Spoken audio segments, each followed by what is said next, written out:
Hello, all. Sorry, I had a little technical difficulties, so everything should be. I still have some technical difficulties I can see, but I don't know what's happening. It's my Rumble account. Hopefully that clears up. I don't know what's wrong over there. About time. So sometimes it comes back and sometimes it won't. So still a little bit of technical difficulties, but that shouldn't affect anything because either it works or either it doesn't work. You are here, I'm queer, and we're ready to go. Yes. Oh man, every muscle in my body is screaming right now. I just, I, I'm so sore. You know, people Well, talk about, oh, I went to the gym and I worked out. It's just like, all right, from 8 o'clock in the morning till about 6 o'clock last night, I was moving railroad ties, and you know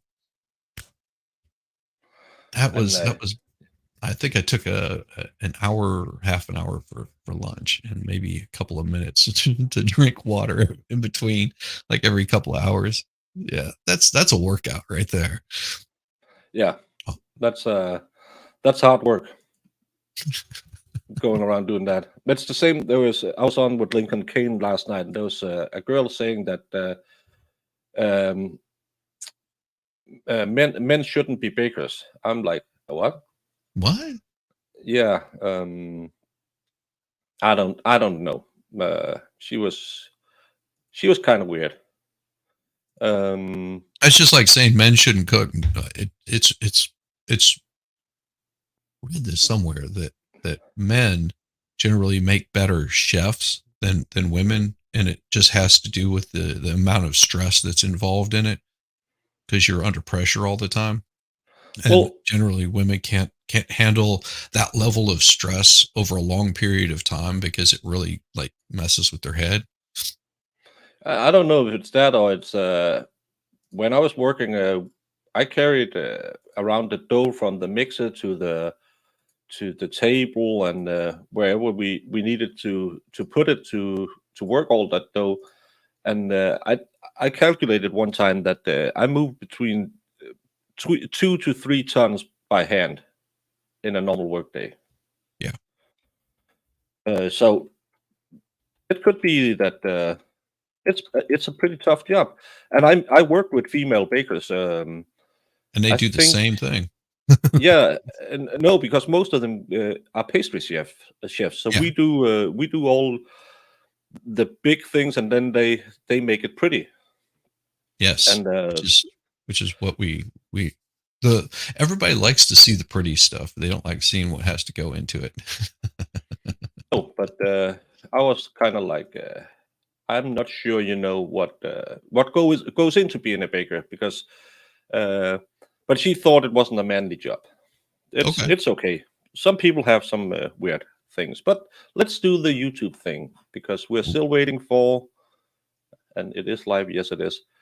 Um, Remember, there was a question or there was something from the jury when we ended on Friday. If it's a question, we don't know. If it's we can't reach an agreement, we don't know. He will address it as we begin today.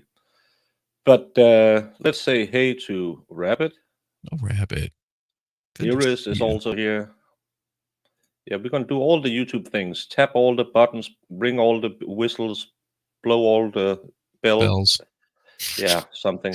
Wheelhammer is here. Good morning. Hey, Vielheimer. Good to see you, man. Oh, good morning, genitals. I saw someone Yes. had taken your name this morning on LC. It was with a G instead of a J. Yeah. Good morning, Christine. Good morning, Welcome, Christine. welcome. The other Irish, who is pronounced Irish.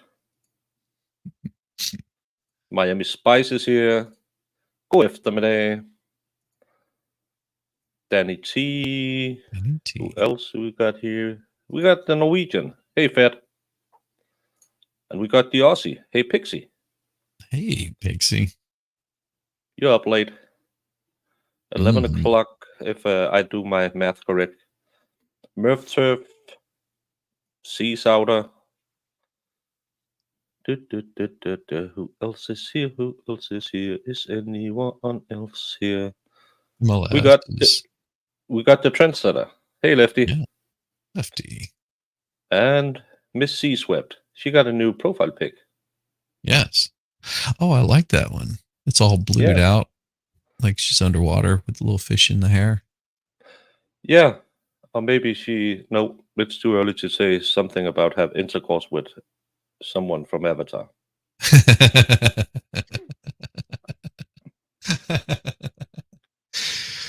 Oh, Sorry. I love it. Hey, Alabama.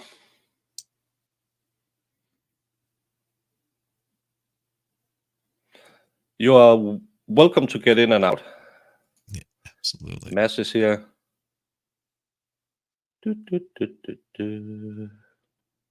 Bum bum. This way up is also arrived. Any verdict yet? No verdict. You're stuck in a shit pub. That's not the worst place to be on earth. Yeah, not a bad idea to be in a pub. Even a shit pub is better than no pub at all. Yeah.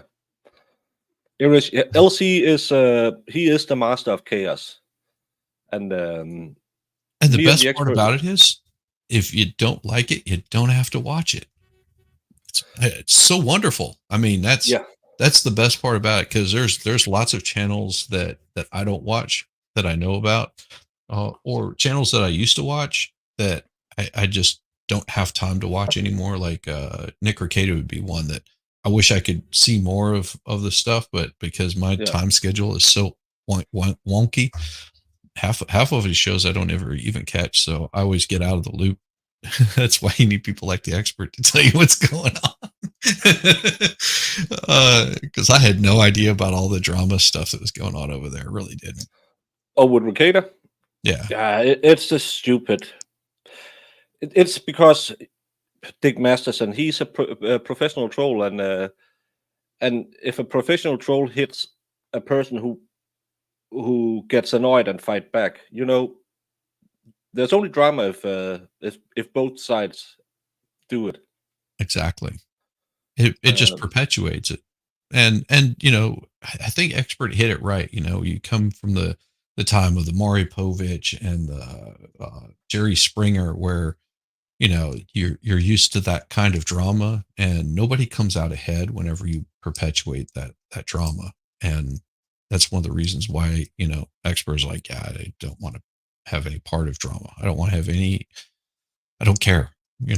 I like the gossip and listening to things going on, like finding out that some superstar had like their Twitter account hacked or something like that. But you know, he's not going to perpetuate anything like that. It's yeah, drama no, always does nothing, and he was right whenever he said leaves you feeling nothing but dirty. That's pretty much it right there. it's the same. We had one of Danish television stations were complaining that Trump didn't participate in the last debate, and I answered them on X saying, "You don't fight in mud when you are here, Yeah, because you can't be clean when you fight in mud."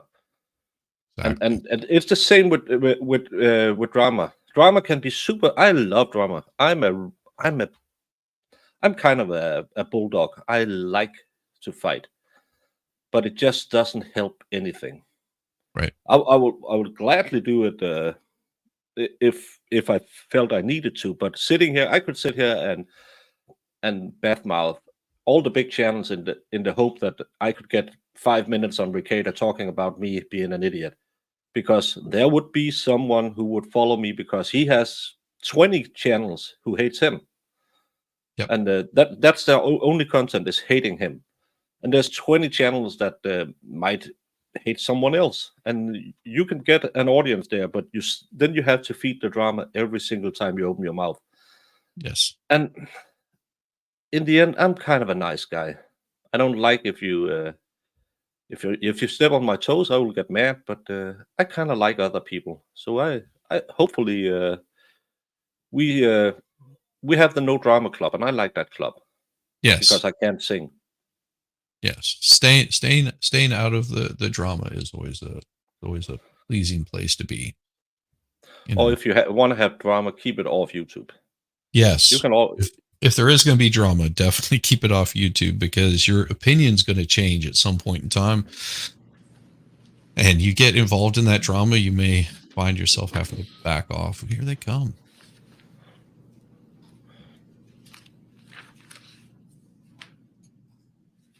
Yeah, the mask does her really well.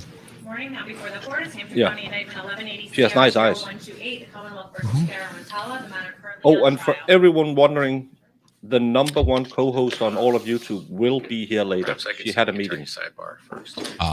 She actually had to do some work, and I'll have to jump off at some point in time. I have to drop off some. I'm not really sure, but yeah.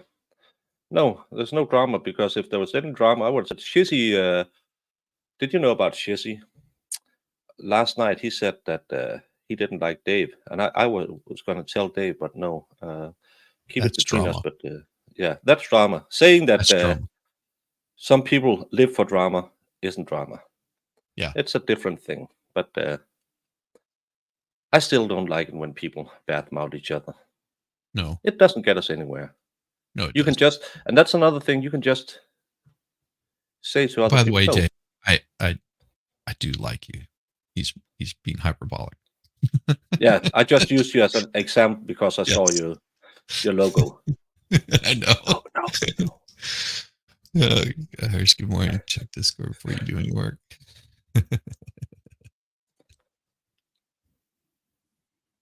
Petrowski is wondering what. He has, I don't know if you ever checked his channel out. He must use so much storage space for those videos he makes. Oh man, He does I some mean, great videos. Dropbox works really well to store things, and then you can also get offline, servers that help out too. Someone, I love it. That's the best way to hide it. Do nice things.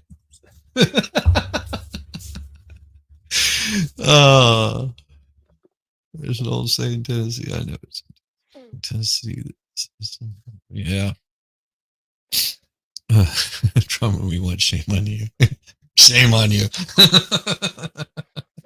Yeah, everyone, if you like to go do some more and slow it down a bit, go follow Fedorowski and watch some of his videos. If you, like us, have kind of a hectic day and sitting here for a lot of hours and you just need something to relax, go watch some of his videos where he's driving around with a friend, finding all kinds of interesting places in Norway.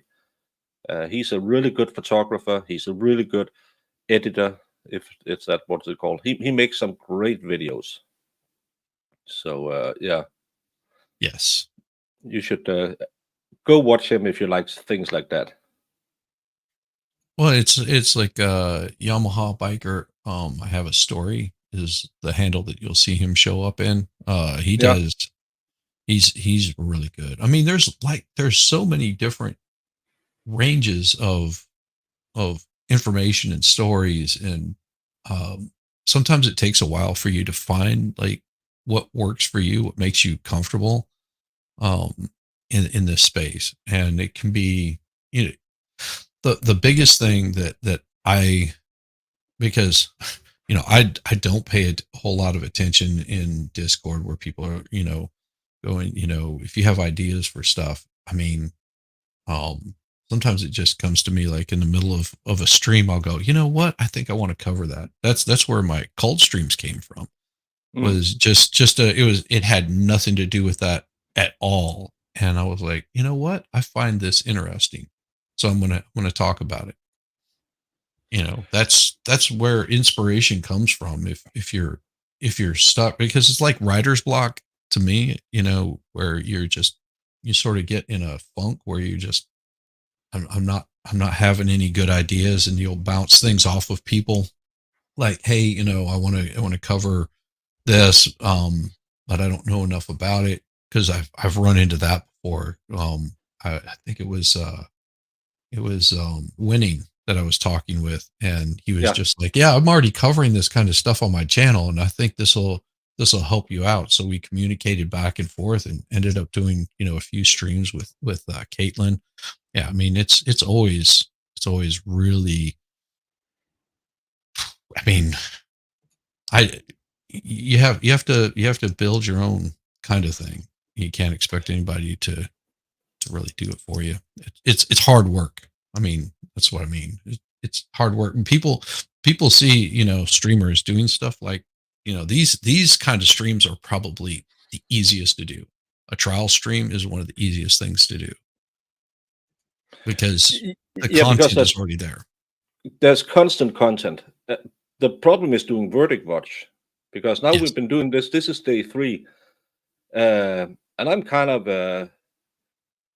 I have been, because I should have been in court all day, but the other layman got sick, so we were off early, and I've been out scouring for some supplies for my baking studio, because I thought, well, if nothing else happens, I could go bake something or something, because um, it's really 7 hours of streaming if there's nothing on. It gets tough, and the worst thing is because you have to sit here, try to communicate, so there's no dead air while you're looking at, is there any news I could pull up, any funny videos? Oh, I could get both of us 2 copyright strikes by doing clear commentary over videos.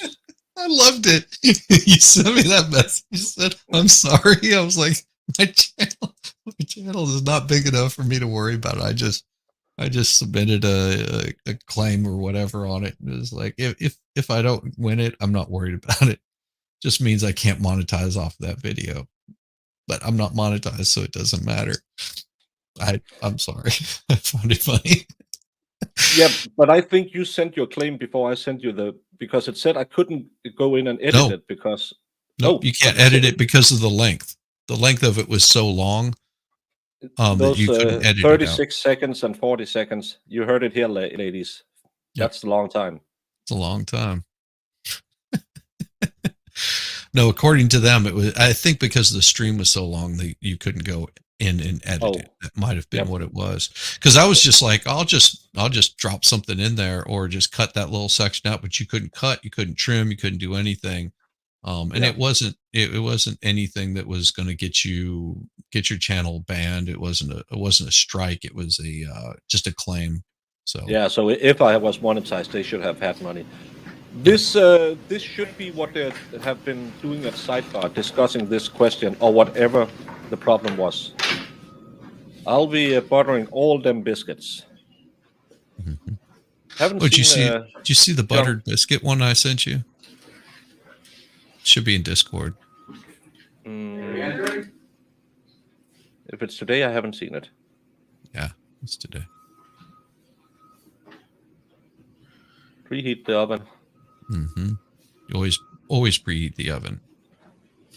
Yeah, but the problem is, right now I have 5 questions on different marketplace about lighting, camera, microphone, and no one answers. Yesterday, I had found these 2 27-inch kind of newish screens, and I thought, well, I'm gonna, and they had been up for like a day, so I thought, just gonna shoot him a message and say, give me a good price. They were already gone. Here's where they're addressing the question. Yeah, this will be. Good morning, members of the jury. I need to start by asking you again whether any of you had any difficulty Absolutely not. following the instructions I gave you. I had no problem finding my the, information on the internet. Broke on Friday afternoon. So between then and now, whether anyone had any difficulty following my instructions not to discuss this case with anyone, including each other, apart from your deliberations, of course. or Jung. Minx. to refrain from any Jung. form of outside research or investigation, to avoid any contact with any of the participants in this case, and to avoid all media accounts concerning this case. So if any one of you, and this includes the alternates as well, had any difficulty following those Hopefully, instructions, she's please raise your hand. at least a hung jury and out of here. I see no response. Yep. Now, as our day concluded on Friday, I received a note from the jury. I'm going to address that, but rather than address that to you now as a group, I'm going to speak to you individually about the contents of that note and the issue that was raised. Oh boy. In the meantime, do not begin or resume your deliberations. So there's a freeze on that. Also, when you are brought in individually, I will discuss that issue with you at sidebar. Upon your return to the jury room, please do not discuss the substance of Sounds like a hung jury. those discussions with any of your fellow jurors.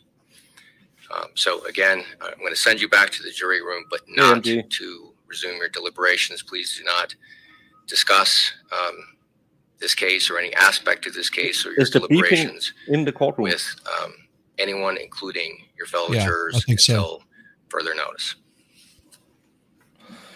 Yeah, well, to me, this seems like a jury at an impasse. Yeah, I think from what I can tell from what he was saying, he's going to bring each individual juror in and speak with them privately.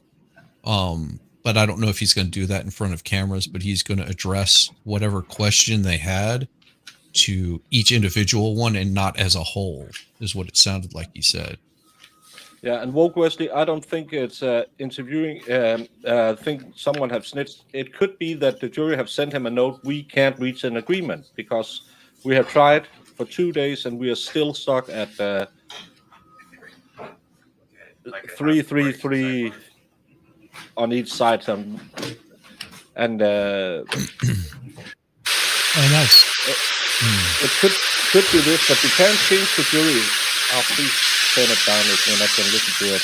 Turn it off. It's lowering. It's lowering. Yeah, but take it off because we're probably not going to be able to hear what he's saying to the jurors in the courtroom, or if he's going to do it at home in his office, not at home. I'm not sure they're going to try to bully a fellow juror into a decision because it's a message from the jury to the judge. It's not someone who has single-handedly reached out to the judge saying, "Hey, judge, I really need to talk to you." This is the entire jury that gave him a letter Friday. And I think he just said, go home, then bring them in when they're clear-headed on a Monday morning and said, let's discuss why you can't reach an agreement. It's in my opinion, but I know nothing. But to me, it sounds more like a hung jury. Yeah. Jung, we have to figure out about you yelling at me while I paint if this goes off early today. Yeah. That's I agree with you. Well, we can say a lot about this case, but it hasn't been boring.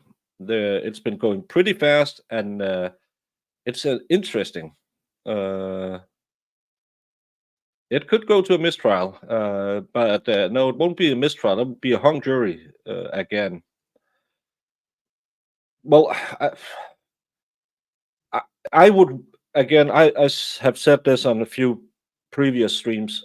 If I was, I don't know if there's an election coming up for the DA, but I could make a great campaign off this case to try and get that person's position, talking about how they'll. Oh, we can't say that word anymore on YouTube. That letter combination, but with the sexual minority is just because they don't like her and it's prejudiced against her and stuff like that, and they're wasting taxpayer money, and probably in Massachusetts, like every other state, they're missing money to do if they just had a little bit more, they could solve all the world's problems. And I could make a great political campaign of this case. I did find some information on the latest bakery. I got it there. All you got to do is present it. Latest some bakery news. Bakery news. Oh, Brandon. Oh, the butter biscuits taste so good. Oh. Oh my God. Yep. Latest news. Buttered biscuits. I'm sorry, John. I didn't know that was what he's putting on. I'm gonna get in hot water now.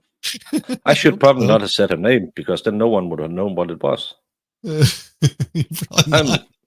I'm kind of late in French sometimes. I'm sorry, I had to put that up. Love you, Joe. Really small and annoying. I think it's a normal size jury. Yes. Yeah, if it's a lefty, it's really small and annoying.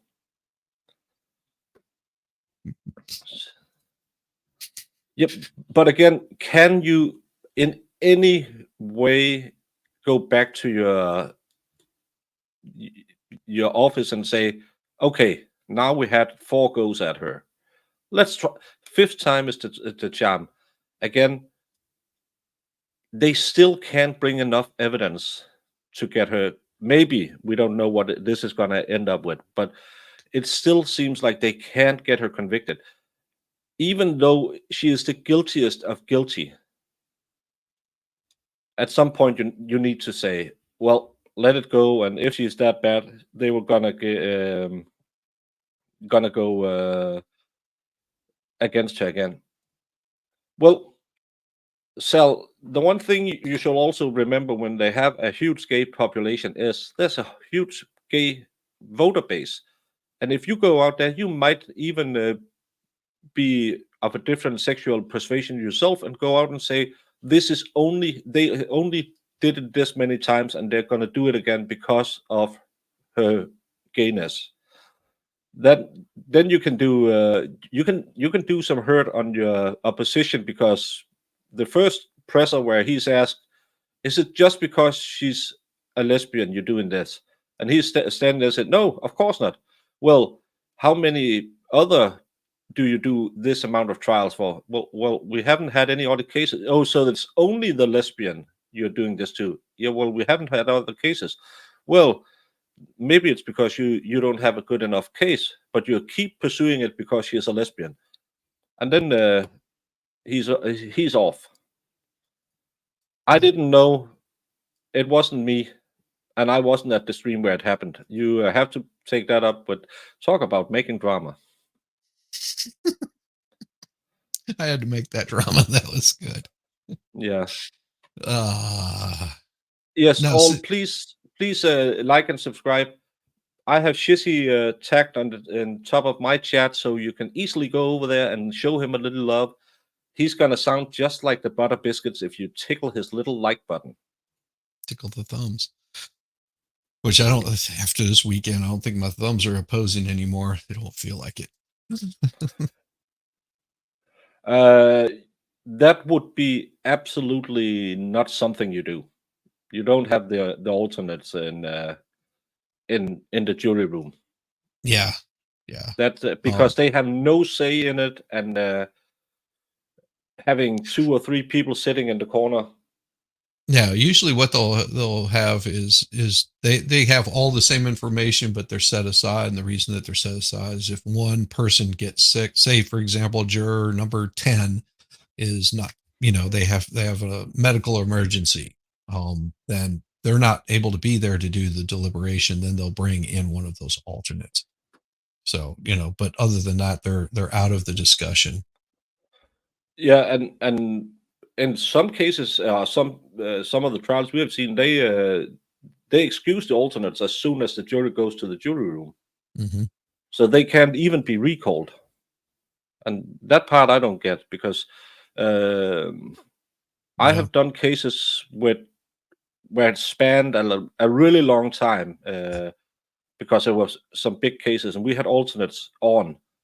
and they followed us all the way through in case one of the real laymen got sick, so they could jump in, and you didn't have to stop the trial or redo it like we had to do today, because it's really hard to schedule a new case with the judge and the defender and the prosecution having to have a calendar matchup.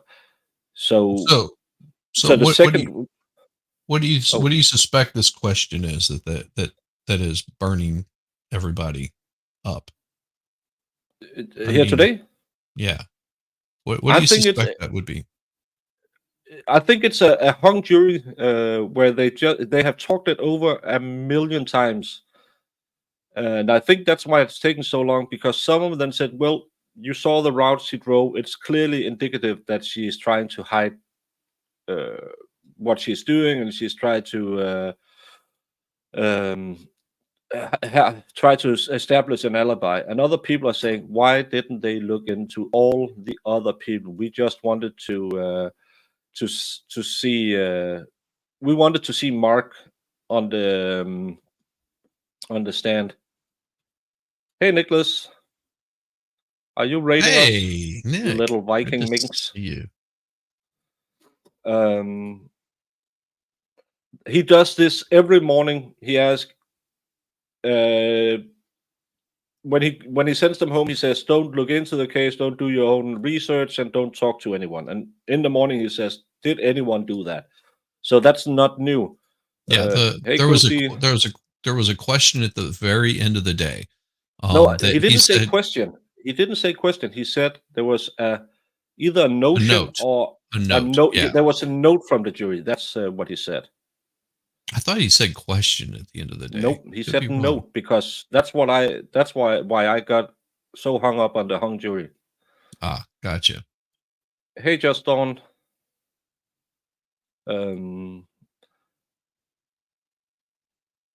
Yeah, That's and why, because I'm wondering why he's going to be polling each individual juror. Because that's what it sounded like to me, that he was going to pull each individual juror in there, have a discussion with them, and I don't know if he's going to do that in the courtroom or if he's just going to pull them into his chambers and discuss whatever issue that they have going on.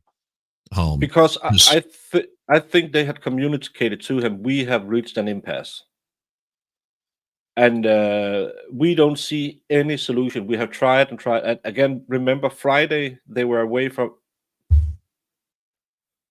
They spent 7 hours in the room Friday with no questions, no nothing.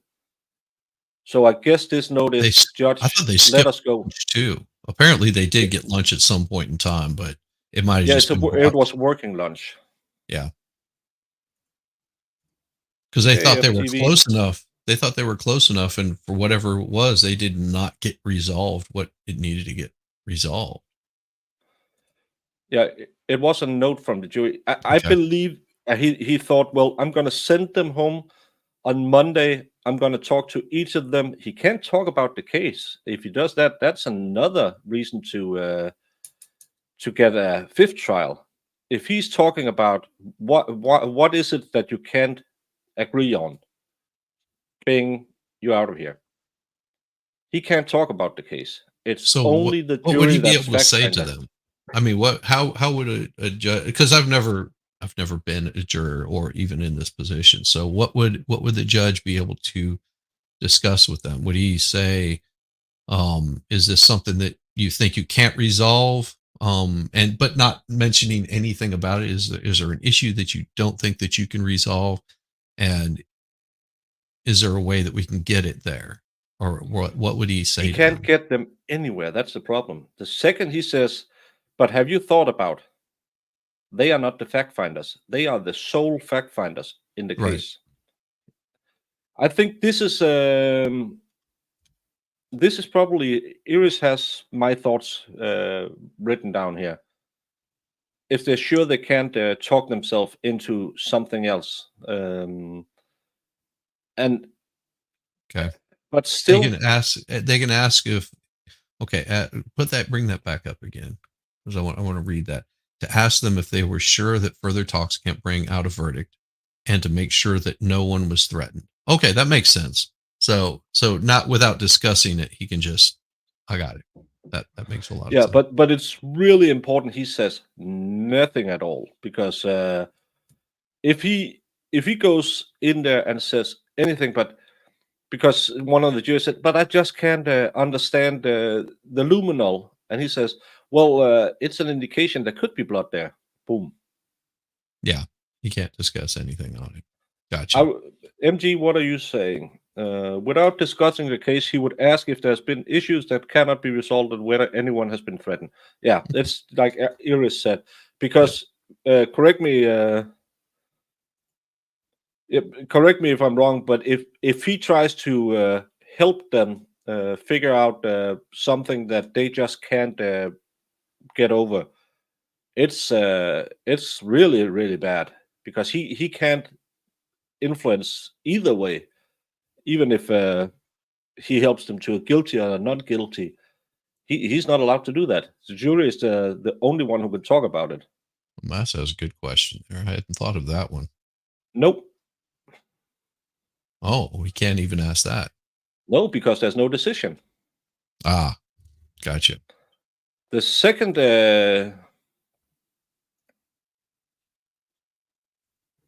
yeah, if he goes in there and says, well, what's the picture, guys? How are we standing? Yeah, we got two who are stuck on not Guilties, guilty. 2 not guilties, and then Yeah, two not 4 guilties. We just can't get the. Well, have you thought about it?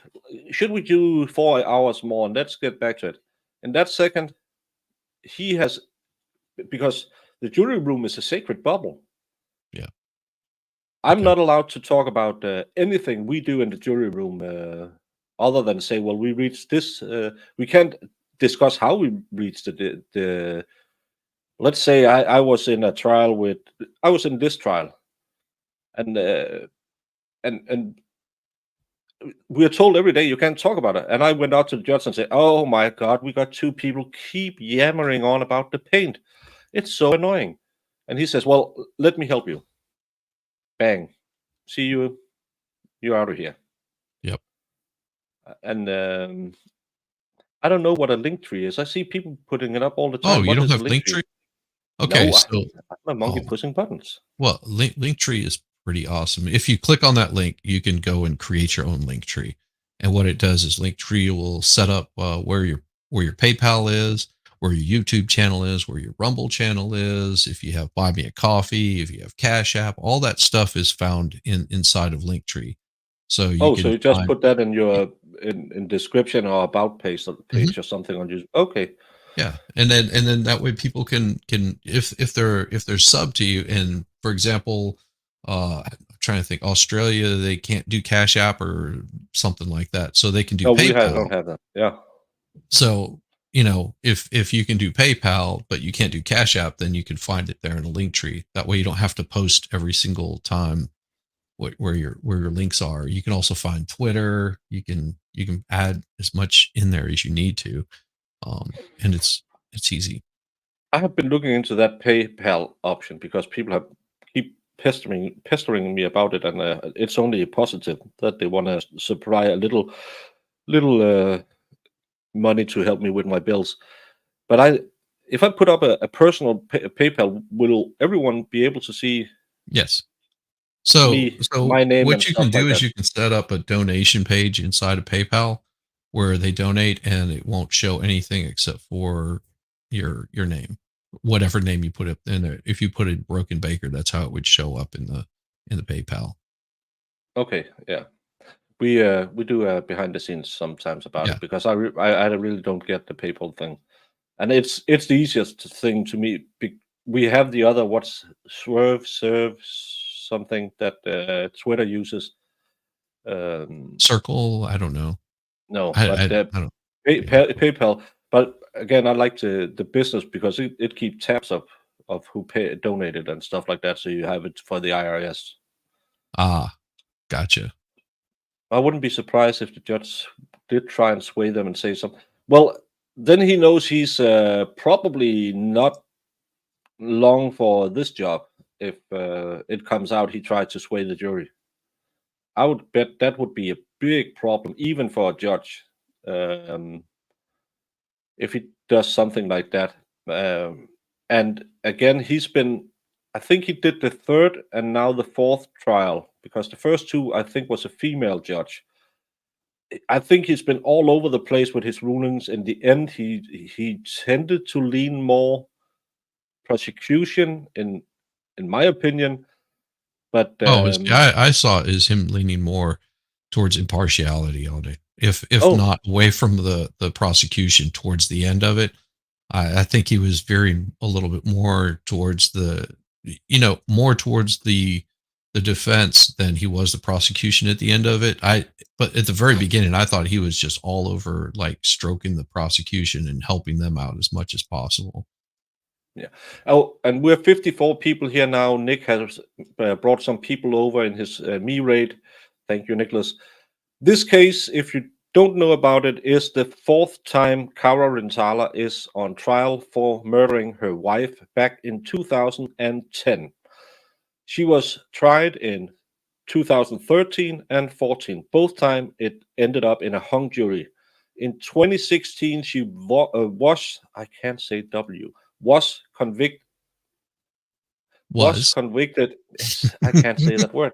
Was convicted of the murder, but it was overturned in Supreme Court because the paint drying expert didn't have the correct expertise to talk about drying paint.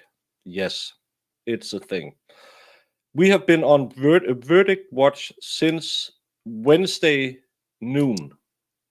At noon, yeah, they went at around noon on Wednesday. So this is day 3. We are waiting. We have had 2 questions from the jury during that time. Could we see there was a graphic representation of a route she had told the police in her interrogation she had taken when she left the house. They wanted to see that, but because it's demonstrative, it's not evidence, they're not allowed to do it. And then they wanted to have a map over the western part of Massachusetts, which we have discussed. Maybe it's because they were really in doubt about why she took that route, or if someone else could have done it. We did a little experiment on Thursday, I believe, where we plotted things into Google Map and found out one of the suspects who the police never looked into had a really easy job of going to the house, killing her, and then going and buy the pair of pants he bought a little later that day. This case is kind of strange because it's the first murder trial in Massachusetts with a lesbian couple. And these ladies had been in a divorce proceeding, but that was a year before it happened. They were together again for 3 months, but the state really wants to say, because they had some domestic violence 2 years before, that's why she did it. The defendant has one boyfriend who is not a sexual boyfriend, but just a drinking beer boyfriend. He was at the house the day before, which made the victim really angry. The victim has a boyfriend who is only allowed to kiss her on the corner of the mouth, but was promised if he would get her a new iPad. Remember 2010, it was hard to get iPads back then. He would get a real kiss on the mouth. And she also had another girlfriend who she had been with in the time where they had split up. And both the boyfriend and the girlfriend had the opportunity, because the boyfriend was at home with no one vouching for him being at home. He lied about his whereabouts on the day. He lied about deleting some phone message, which I still don't get why he deleted that one. And he lied about going to a Walmart buying a new pair of pants. So police didn't think he was interesting. The girlfriend checked into a health club and went running for 4 hours. And yeah, well, she was at the health club for 4 hours. No, she checked in. They had her on surveillance when she left the club. She never checked out, but they saw on the surveillance tape she came back and left in her car. Police never really looked into them. The victim had previously made a false loan application in her wife's name for $25,000. She has 3 credit cards from the corner kissing boyfriend, where she racked up $7,000 in debt. He never told his wife about that. And the girlfriend allegedly gave her a American Express black card. She has some kind of gambling problem, but still, it must be the wife, because of course it is. So that's what's been going on in this case. It's a really weird case because the more they presented from the state, the less guilty I found her, or the more reasonable doubt I found. Yeah, could you imagine if she had like it's none of these people, but she was just racking up some bad people that she owed money to, and they came over just to rough her up, and it turned into more than a roughing up. That's always a valid excuse, but they never looked into any of these things. No, they That's had the wife. that's what makes this case so interesting. Is there's plenty of other avenues that they could have looked into, that even from the police, that they never even pursued.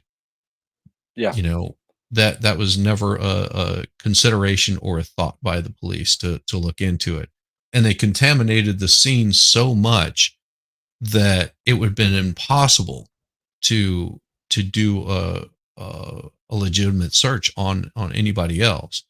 And if you hose your whole crime scene down with luminol, you destroy DNA. If you bring evidence from into the crime scene, you've contaminated the crime scene.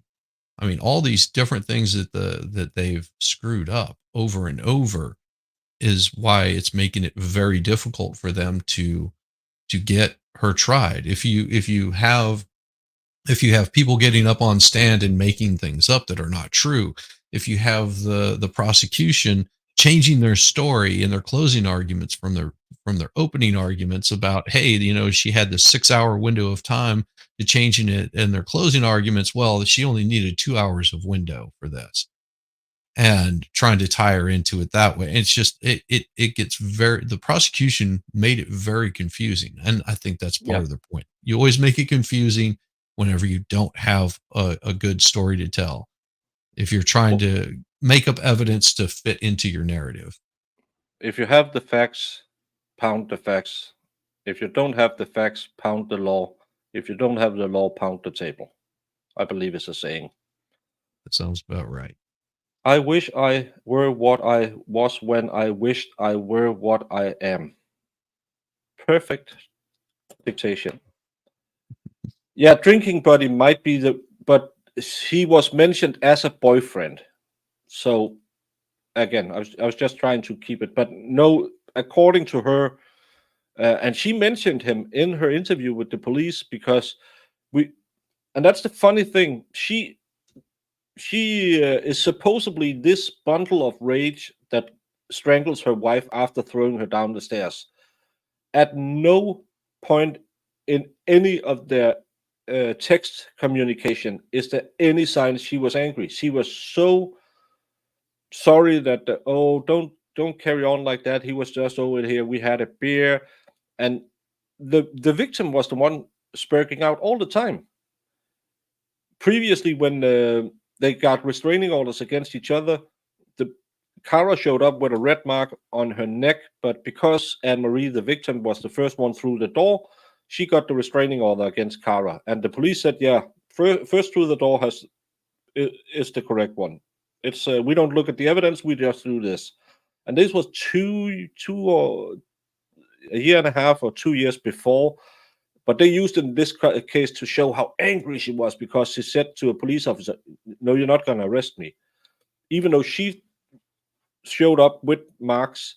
We have a 911 call where you can hear her crying to the police officer. They were both EMTs, so they knew the police officer. She called the police, cried about Anne-Marie being unreasonable. She was afraid she was going to ruin her life, take her kid away from her. All the way through in divorce court, it's the same deal. She is so afraid that she's going to hurt her. And Anne-Marie is just angry all the time. But on this day, it's totally the opposite. And that's, again, the more evidence I saw in this case, the less I believe she is guilty. Yeah.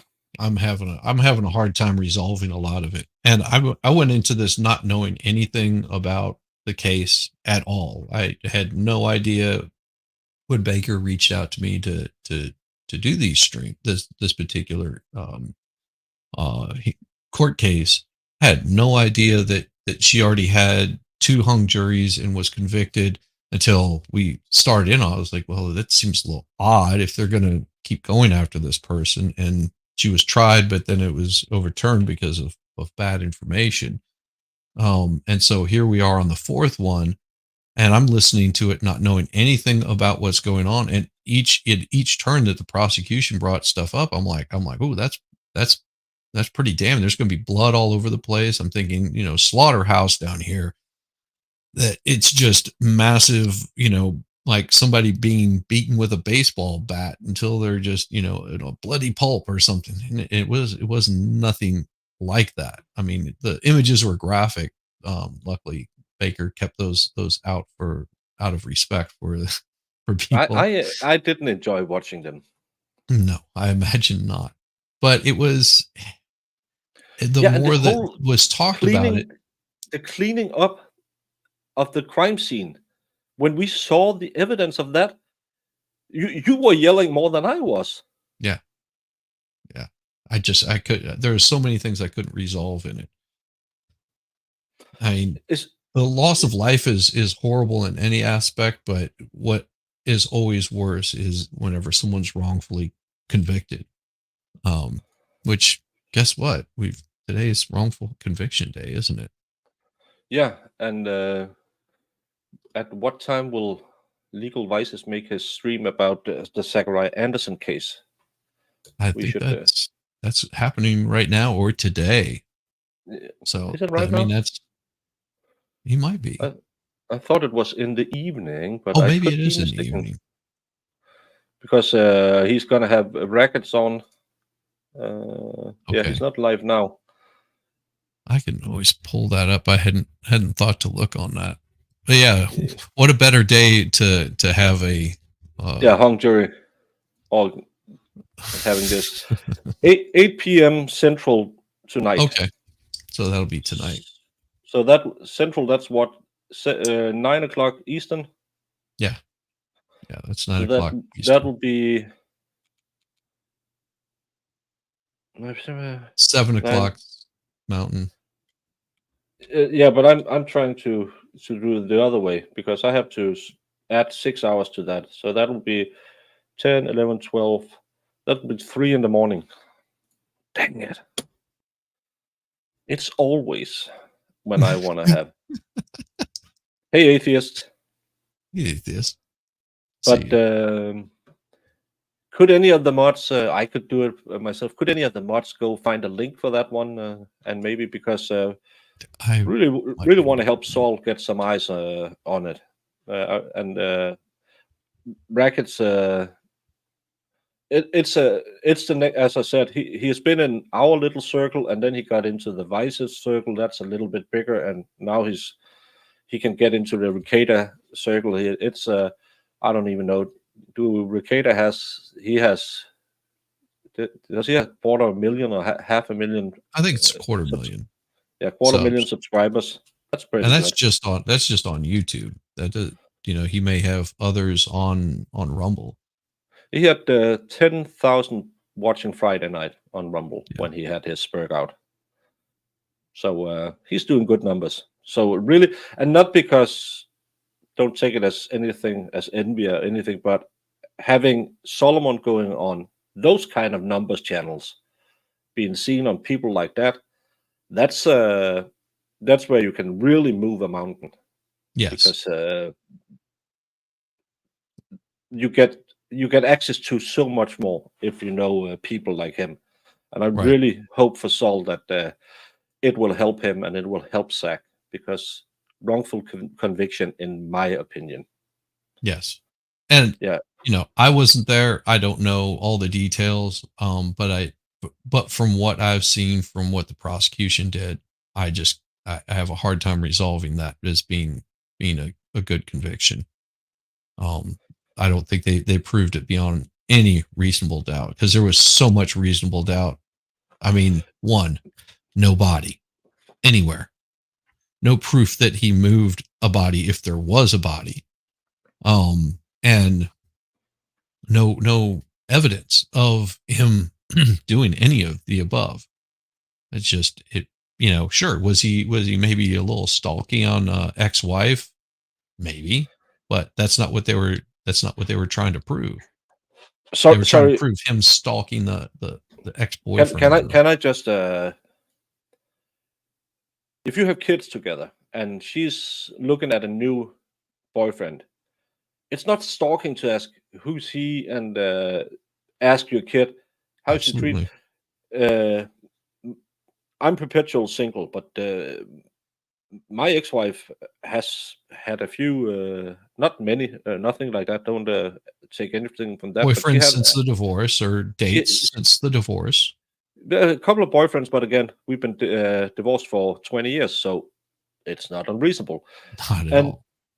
and I have met all of them. I've shaken their hand, looked in their eyes, and the last one she was with for, I believe, 12 years. And I liked him. I really liked the guy, but in the beginning, you're kind of, who's this guy? You just want to shake his hand, look in his eye, and say, who you bring around my kids? Right. Because That's not unreasonable at all. no, And that's not what I was talking about. I'm saying there was other things that he did. It was a little strange and a little odd, or the prosecution made it seem a little strange and odd. But hey, yeah, one page. yeah, But the way that I GPS saw, taggers that wasn't used and stuff like that. yeah, there was, and that was the part where I was like, yeah, that's no biggie right there. But like I said, that you're looking out for your kid that's preteen. You want to make sure that some random guy that's showing up is not the hasn't been convicted of child sex trafficking or some crap like that. You might want to know that information. Yeah, and also if they're preteens and they're given a new phone, whenever you said, listen, I don't want you, if you're going to be on the phone, I want to know what you are, who you're talking to, who you're texting, because you don't want to find out that she's been texting with some 60-year-old guy in New Mexico that's looking to have you come move in with him, and she just ends up disappearing because she got totally tricked. So you're going to put some sort of tracking and information gathering stuff on your children's stuff. Now putting it on the mom stuff, that's a little different. You don't want to be doing that. Yeah, but was it ever proven that she did it? It sounded more like it was the girl who stole the phone, and then all of a sudden, it's tracking. And this way up, That's what it sounds like. the judge will be talking individual with each juror. We believe that's an indication there might be trouble in the jury room, that they can't reach an agreement. But again, we are speculating just as much as people who do body language interpretations all believe in star signs. Ask a family law lawyer what their advice is regarding custody disputes, and it will be gathering evidence. Yeah, and that's, Yes. again, whenever you're on trial, everything you do is wrong. If he hadn't looked into her, it was because he was sneaky and hide it from everywhere, and he didn't Right. want her to know that. But again, it's yeah.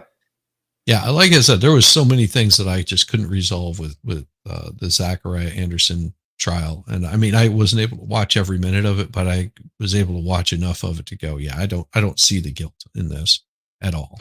No, and that's why I really want to push everything. And Nicholas, thank you so much for your $1,400 you raised on Friday.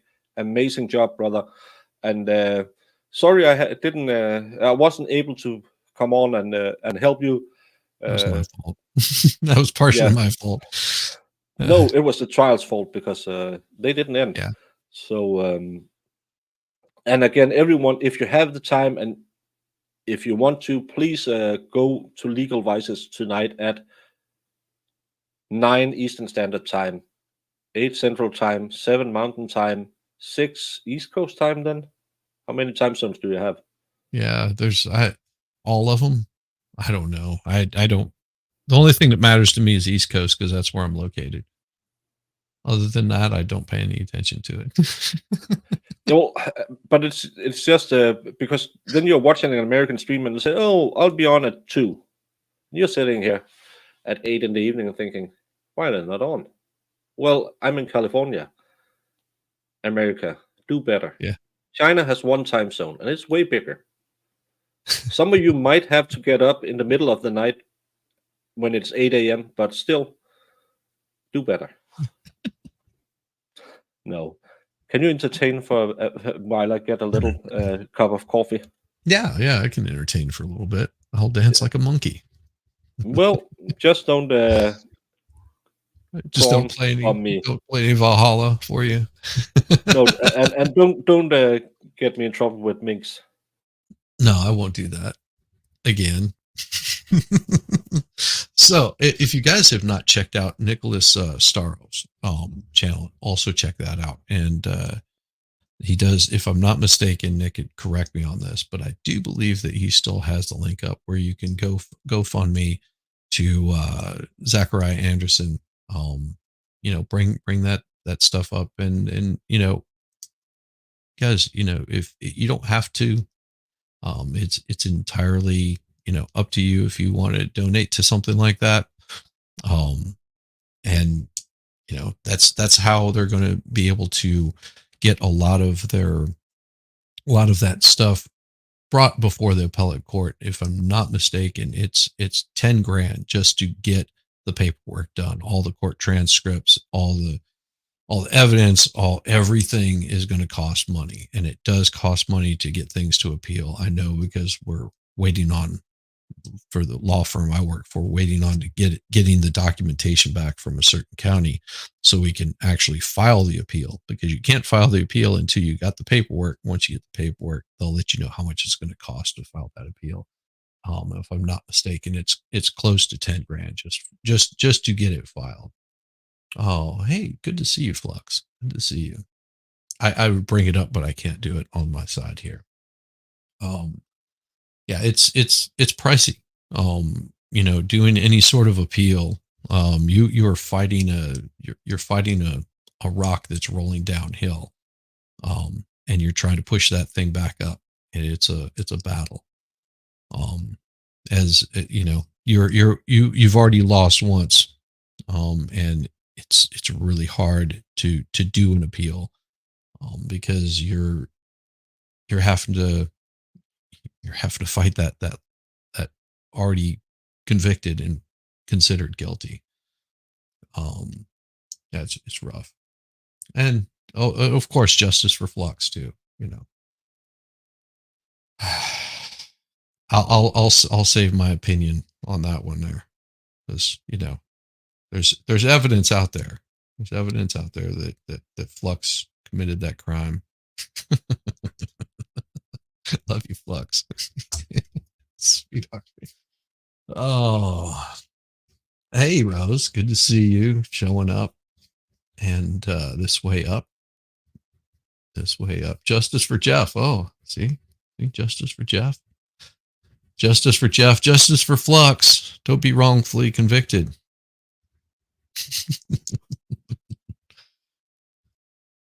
Wolfram, good to see you. Good to see you. So glad that you could make it in this way.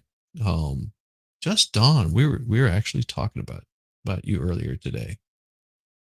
Wonderful. Yeah. Yes, we do thank everyone that was able to show up today. And what was that? Oh, okay, never mind. I'm spacing out on things.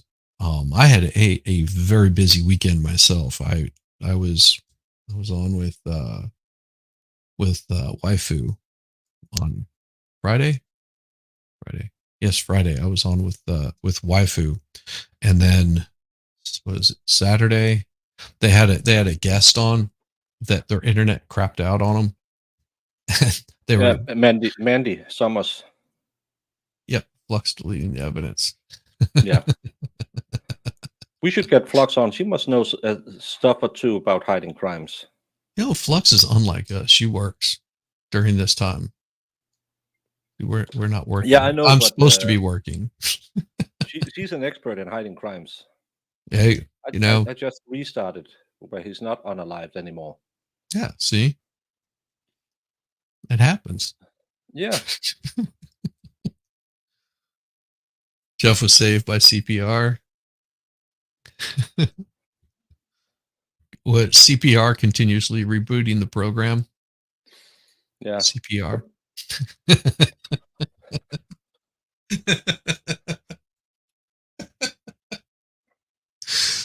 Oh no, it was. I actually had a fun weekend. So was on with waifu. I'm trying to think who else was on there.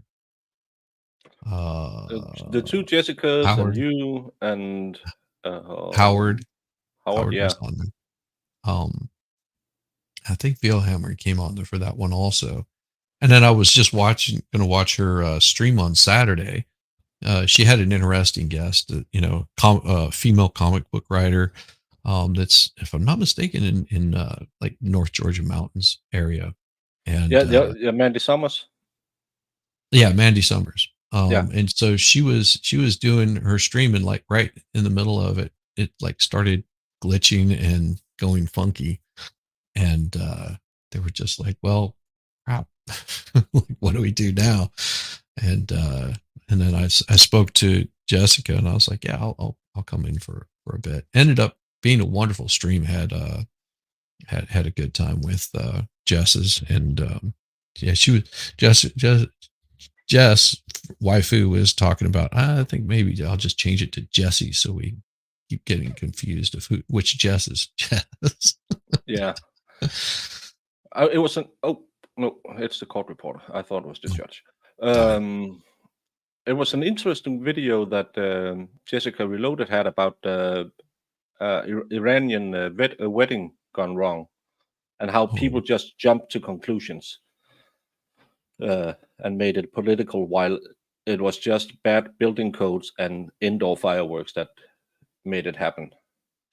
Yeah, that is always a little strange.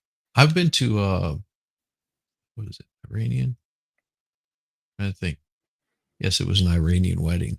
One of our friends married this wonderful Iranian girl, and it was such a festival like I have never seen. I was like, it was amazing. I had a great time at that wedding.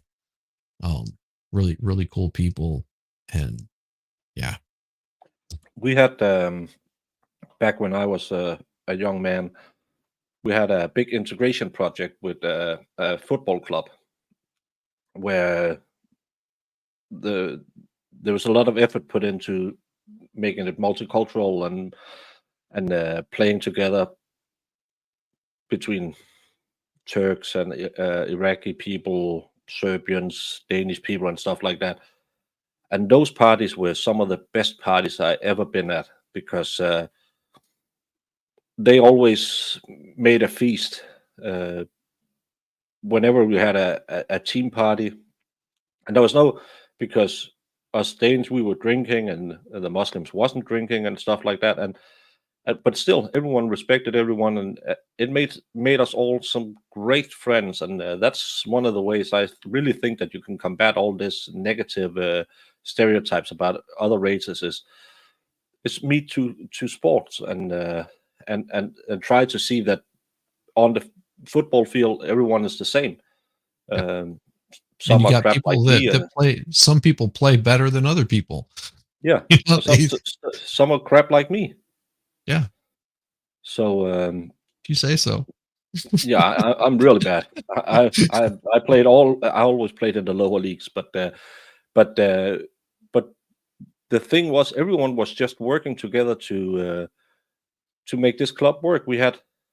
I think we had four senior teams, and that's a lot in a Danish football club at these low levels. And sadly, it kind of fell apart when our generation got too old and got jobs and kids and stuff like that.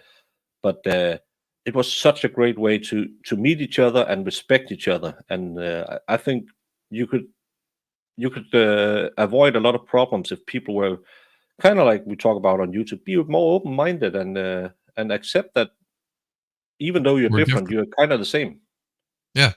And I mean, that, you know, a lot of the animosity towards, and then I think a lot of people get this confused, is it's not the people from the countries that are fighting each other. It is the higher realms of the government that causes all of the conflicts that you could be having. Yeah. Left alone outside of that political realm of the dear leaders of the world, people would realize that, you know, yeah, person over in China is no different than me. They still have the same hopes and ambitions and prejudices that all of us have. You know, you got people that are just like, yeah, I don't like pomegranates. You know, there'll be a million other people that don't like pomegranates, and they can all rally together against pomegranates. I was on the board. I lived in. It's not social housing, but it's still we have this kind of way that you make apartments complexes in Denmark where the state subsidizes stuff of it to keep the price low and stuff like that. And then they have a certain amount of apartments they can give to refugees or stuff like that, or people who fell on a hard time. And I was on the board in this particular place, and we had a lot of complaints because we had a lot of people from Eritrea coming here, and they have a different culture. Because in Denmark, we go in at 8 o'clock, shut the door, watch TV till 10, go to bed, boom, done. Because we are at work at 8. And these people have a different, especially in the summer, they stay out a bit later, and there was a lot of people complaining about the kids running around, and I said, why don't we? Because we are part of some where they work with social housings like this. So why don't we get someone who speak their language, come down and tell them, well, please, no, in Denmark it's kind of this tradition because such and such, and they were like, but why? So that's the easiest way to solve problems, is to tell them why someone is getting mad at them. Because if no one tells them, why should they change their way? And then the animosity just grows, and say, Right. oh, it's just because they're from Turkey or Denmark or wherever you have this animosity between people.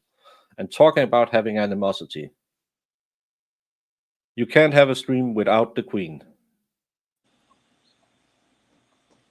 Hello, Jamie. Hi. Oh, Jamie, How are you? bringing the love and peace with your MTV leopard skin. God, I love these. I love it. It's so awesome. So what's going on? What's going on is I'm going to jump off for a little bit, but I will be back. What's going on? Because Shizzy won't stream with Jamie. No, I totally want to stream with Jamie, but this way you have someone to talk to, and you're not talking to yourself. I just have to run this up to the post office, and I have to get up there within a short period of time because they'll be coming and picking up mail, and stuff has to go up today. I'm so gonna I'll jump off here hit for the call probably button about a half if hour. anything happens. Yeah. Just don't stream Valhalla again. See you later. And if you do, it's okay. It's not gonna. It doesn't bother me. Justice for pomegranates. Yes, justice for pomegranates. Gotta love it. All right, I'll see you in a little bit. Bye. Bye. Well, we started out the day with the note that was delivered on Friday. He said he didn't want to do anything about that till today, and he came in and sat them down, the jury, as he always does. Did anyone have any problem? Blah blah blah. And then he said, I will interview each of you one by one about the note, or talk to each of you about the note. Mm-hmm. You're going back to the jury room. You can't deliver while I talk to people. So that's our conclusion was. They have sent him a note. We are at an impasse. I caught bits and pieces as well as in my meeting, but yeah, I think that's what it is too. They're stuck. Yeah, and I really I was at Lawn and Crim for a second because I had to get a new cup of coffee, so I bring it along with me if anything happens, so I could run in and put it on. And they I can't for the love of me understand why they don't find her guilty. And I'm sitting here thinking, I can, because I still haven't figured out why she was convicted in the third trial. Yeah. And yeah, and as we were talking about, where MG also chimed in that the judge can't say anything to each of these jurors about what they're talking about in the room, Mm-hmm.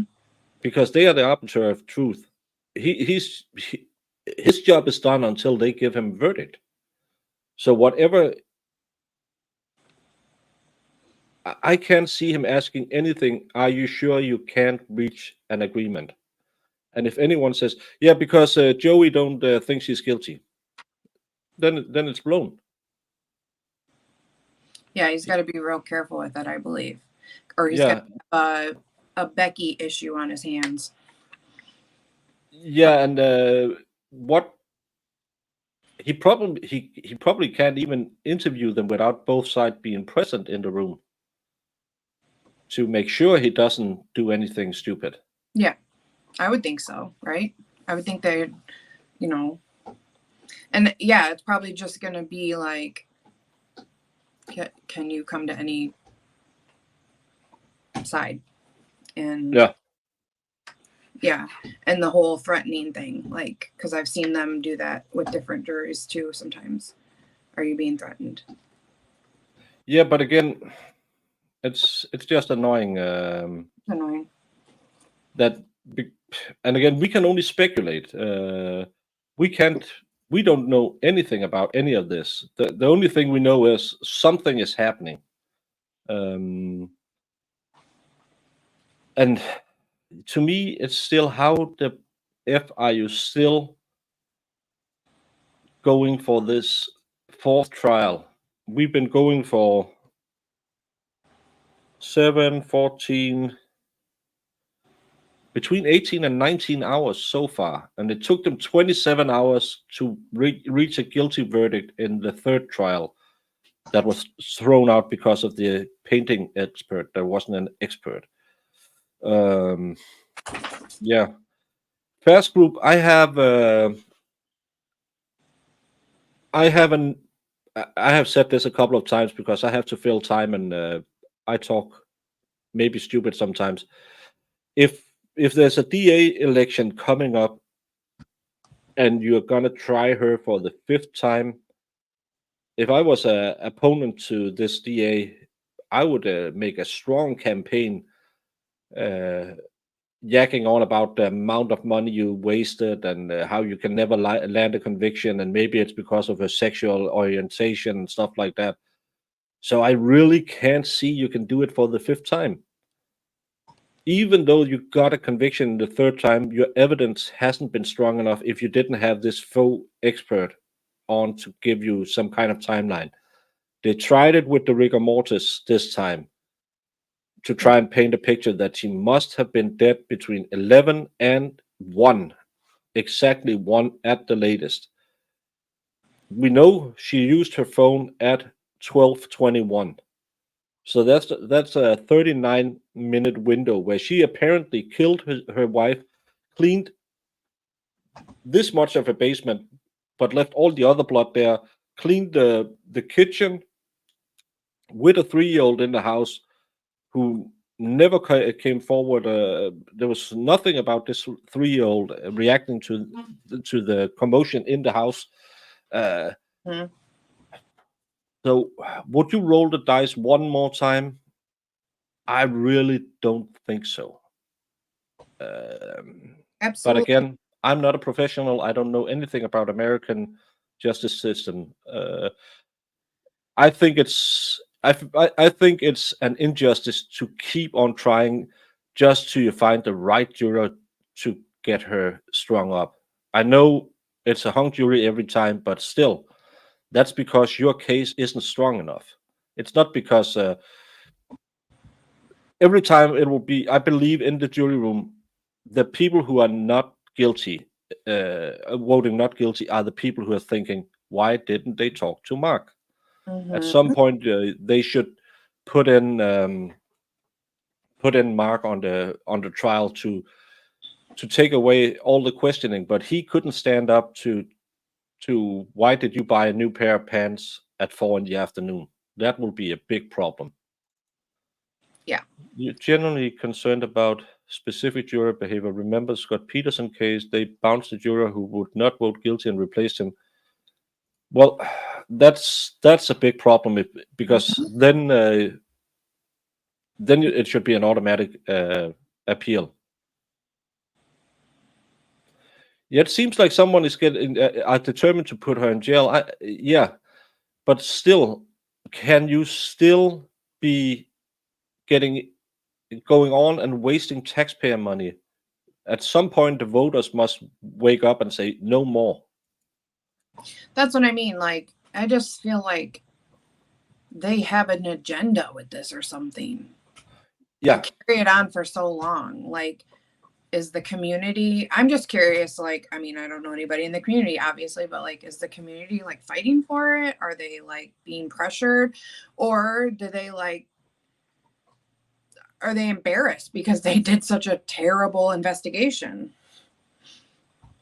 Yeah, but again, every time you bring it up, every time you're going to show that you did a terrible investigation, why not go out and say, well, we still believe she's guilty, but we they don't like do it. apparently can't convince the jury. 3 days isn't a lot because they used 27 hours in the third trial. I can't understand why they're not sequestered if you're going this long, because the questions they asked about the demonstrative, about the route she took when she went out and drove around with the kid, and the map of Western Massachusetts, I totally know that no person in the jury has been on this channel this weekend watching when we were shown that demonstrative. They haven't been on Lawn and Crim. Nowhere. They never ever did any independent research because they're not allowed to, and none of them have been out on Google looking at any different routes, just like we did on Thursday. Absolutely no one, because that would be against the rules. So no one did this weekend, and I really think when you have a jury that's going for 2.5 days so far, they should have been sequestered during the weekend. I know they were gonna be angry as hell, but in a fantasy world, they have all been doing research to have new ammunition to change other people's minds.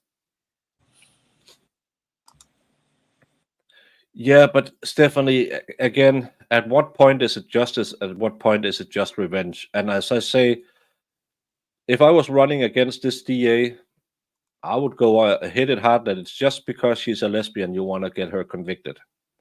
And Massachusetts is kind of liberal, so it could hit home with some voters.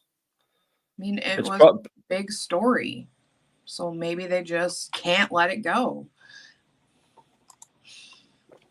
But again, it's 13 years and a lot of new people, and in one of the most liberal states in the US, with a big, we can't say the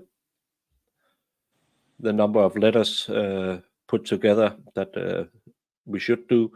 It's not okay with the YouTube, but if there's a lot of voters who also are on that team, you could sell it as a prosecution against people who has a different sexuality, and that's what I'm just thinking. As a politician, you can use this. you can use it real bad, and that's why I would think drop it and say, well, we can't prove it. We still believe there's a sufficient evidence to get her convicted, but we haven't had luck with the jury so far. Bang, out of here. It'll be forgotten in 3 weeks when until she do her civil suit against the state. Mm-hmm.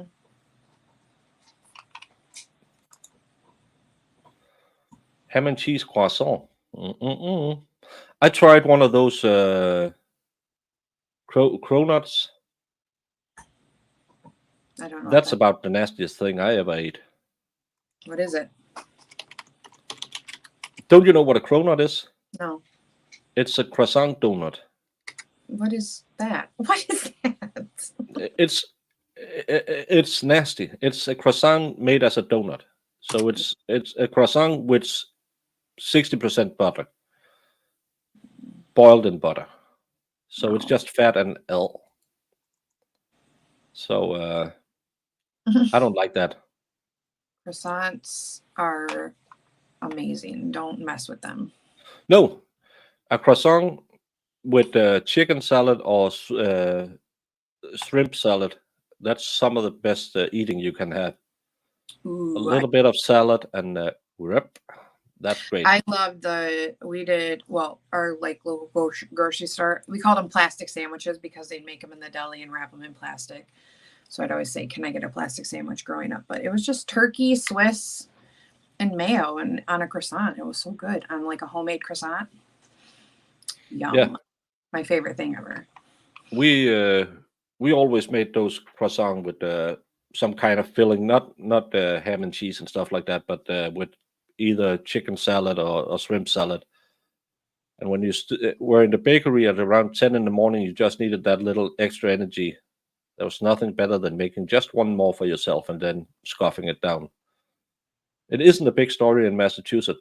No, and again, it's a 13-year-old story, so you're not going to win anything but getting her convicted because... Well, the media at the time, it was a huge deal. But I mean, yeah. On for 13 years. maybe they thought, this has been such a long time. We're going to have a new pool of jurors and we're going to be able to tell them our really ridiculous story and they're going to believe us. I don't know. Flux, some of us do because we still want to see justice for Jeff. So some gays we care very much about. We care about you. Yeah. I never, maybe it's because I grew up in the 90s. I really don't care who you sleep with as long as it's not children. It's so stupid. Like, I mean, yeah. anybody can do whatever they want like that. Who cares? Yeah. It's do what make you happy as long as it doesn't involve kids. That's my that's my standard rules. Anybody, but yeah. Yeah.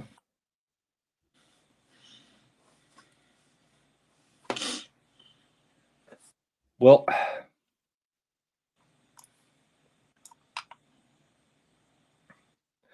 I might be able to go to the No, I admitted to doing something I shouldn't do on stream. So I'm not sure I can ever get back to the US. I might be on a list. What did you do? I shouldn't say it again if they didn't hear it the first time. Well, now I don't remember if you said it, and now I want to know. No, because then I'll be back on the list. We're all on a list, Baker. It is what it is. Yeah, we're all a little curious. Some of us is bi-curious. But nope. Yeah, you should all come to Denmark. See how much fun Dave had when he was in Denmark. Then he was kind of sad when he was in Sweden. And then he was happy again when he was in Denmark.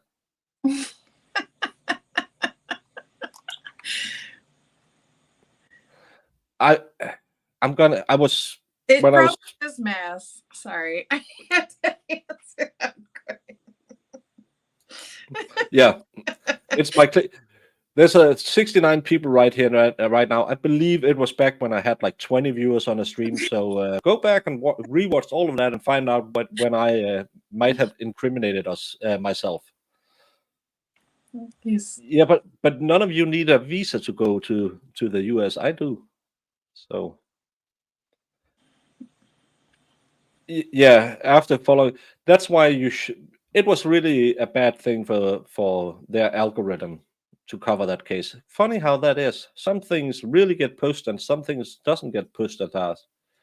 Wesley's right. We were all participating. We're on a list. No, it hadn't anything to do with flatulence. It was in Sweden. We don't milk horses in Denmark. But no, it was just I was just reminiscing about the first time I was in the US. So back before you had electronic visa cards. So yeah. All I remember is you going to prom. Yeah, and that's the only thing I ever did if the government is looking. I didn't even drink a single beer. Okay. Yeah, even though there might be a purchase somewhere that I bought some beer.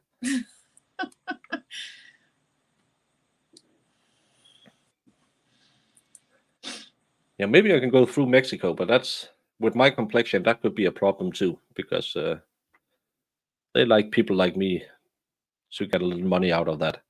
But no, it was just back in the day. I was young, I was stupid, and I didn't know an address. So I might have written an address.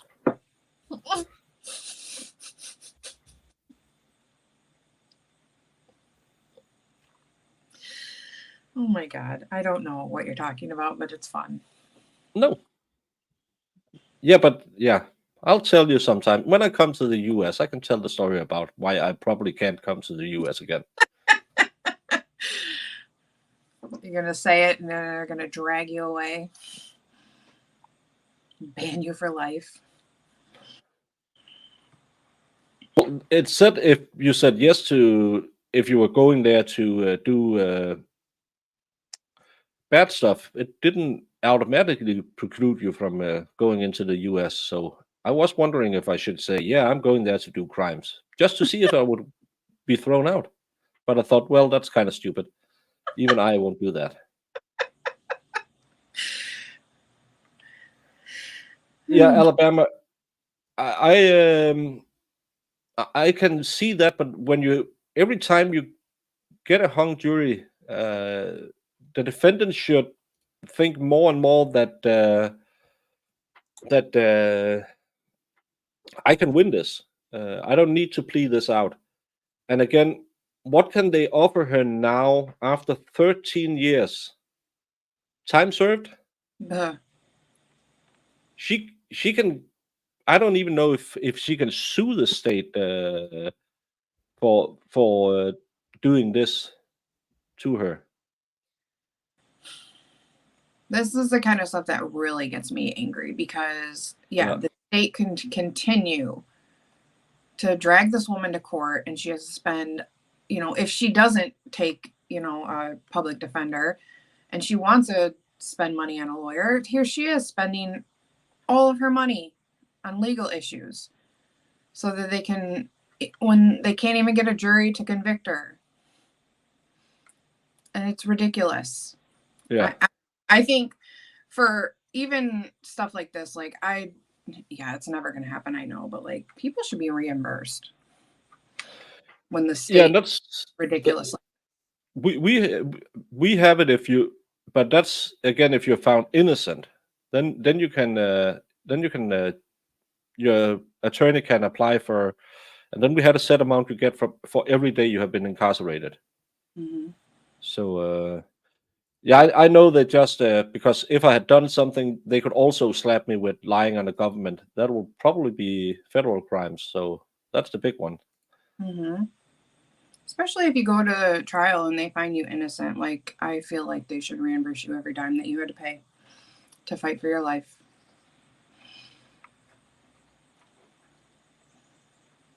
then it would make them think a lot harder about putting charges on somebody. But and again, we have this rule in Denmark that you can't. I don't know if it's a rule or it's more like a policy or what you would call it. But to take a case to trial, you need to have a conviction as a prosecutor that you will end up with a guilty sentence. And you could look at this like, is the evidence strong enough? And I know that they have to talk to someone and say, well, I have this and this and this. I think it holds up. And then they can take it to trial, because if they can't, it's out of here. We have a lot of problems with rape cases that is thrown out because they don't believe the evidence is strong enough. And for a lot of years, a lot of cases was thrown out because she might have dressed too provocatively or whatever the old things were. So they threw out a lot of rape cases, and but it's because they need to be absolutely convinced they are going to get a guilty verdict before they can bring it to court. So some cases will never see a court, and we don't have plea deals. So if they have a weak case where they can't prove it, you're off scot-free. You don't get we'll try to talk you into pleading out for some lesser degree, but we'll flip the coin if you don't agree to that. If they don't believe they can win a case, they can't bring it. Well, and I think when stuff is being presented to the grand jury, I think it should be both sides. Yeah. Versus, Yeah. What's the saying? You can indict a ham sandwich in a grand jury. Yeah, because the bar is so low, but it's Yeah. also just the state presenting their side of the case. So then they're like, oh, okay, well, because I mean, how many times have we heard an opening statement, which I know is not evidence, but just saying what I have, and then we're like, ooh, that sounds incriminating. But it's not a federal case. Can't the president only pardon federal crimes? Or I don't know. I'm being too used to short deliberations, but this seems to be a bit long. They have the Nick. They are not deliberating right now. They delivered a note to the judge Friday at closing, and he looked real angry and said, I'm not gonna go into this now. I'm gonna send you home. We'll do it first thing Monday morning. Then they came in today. He asked the normal questions. Did any of you do the stuff you're not allowed to? I will talk to you one-on-one. So in our opinion, it seems like they're on a kind of they're stuck. They're at an impasse. But again, how much can a judge talk to them without interfering in the case? MG Law said that if he does anything, says anything, that's appeal. Mm-hmm. And he can't talk to them one-on-one without both sides present in the room, I would believe. Yeah, we think it's probably a hung jury, and yeah, they don't know where to go from here. We will find out if he comes back and says, well, we're calling them in and they're going to go hung jury, or else we won't, because it was a note, it wasn't a question. Because they did a sidebar when he was delivered it on Friday too. So he probably said, let them go home, sleep on it, and I will do it again Monday morning. Mm-hmm. If it's a hung jury, it's up to the state. They can try the 5th time, or they can say, well, we tried it 4 times. It's not going to happen. We'll let it go. Yeah. Well, that's the whole thing. Like when that one trial we watched, the kid that Nick did it. It's the kid that killed his best friend or whatever, and it was like the 3rd trial or something like that, or 2nd. Oh, yeah. I forgot his name already, but yeah, it's like they make them go back and say, hey, you need to spend some more time in there, or they just like wash their hands. That's the Allen thing. Alabama Rose talked about. He can talk to them, say you should go in, give it another try, and really do your best to find a conviction. And when they come back, it's gonna be bye bye either way. They don't have a Miss Becky situation going on right now. The judge could make it a Miss Becky situation, but again, they have been deliberating for, with my quick head math, it's between 18 and 19 hours so far before today. And I really believe that they delivered a note to the judge because they worked through lunch on Friday. They were delivered lunch to the jury room, but worked through lunch. So we were believing that we would have a verdict Friday afternoon. But they gave him a note at closing, and he said, "Let's talk about this Monday morning." So I think they are at an impasse. They can't hack it out, and none of the sides is strong enough to say, "Well, we just need to pester the other one a little bit more." So I don't think there's a Miss Becky. No one is touching it, but it could be if the judge asked the wrong questions. Mm-hmm. So yeah.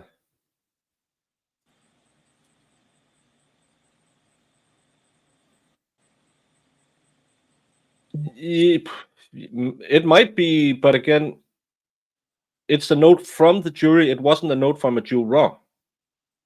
That's the thing. But again, he's been really good at masking communication and saying, whenever they had a sidebar and they had to discuss some things, he said, "Oh, I have something coming up, so I'll have to release you early." And then they argued for 2 hours.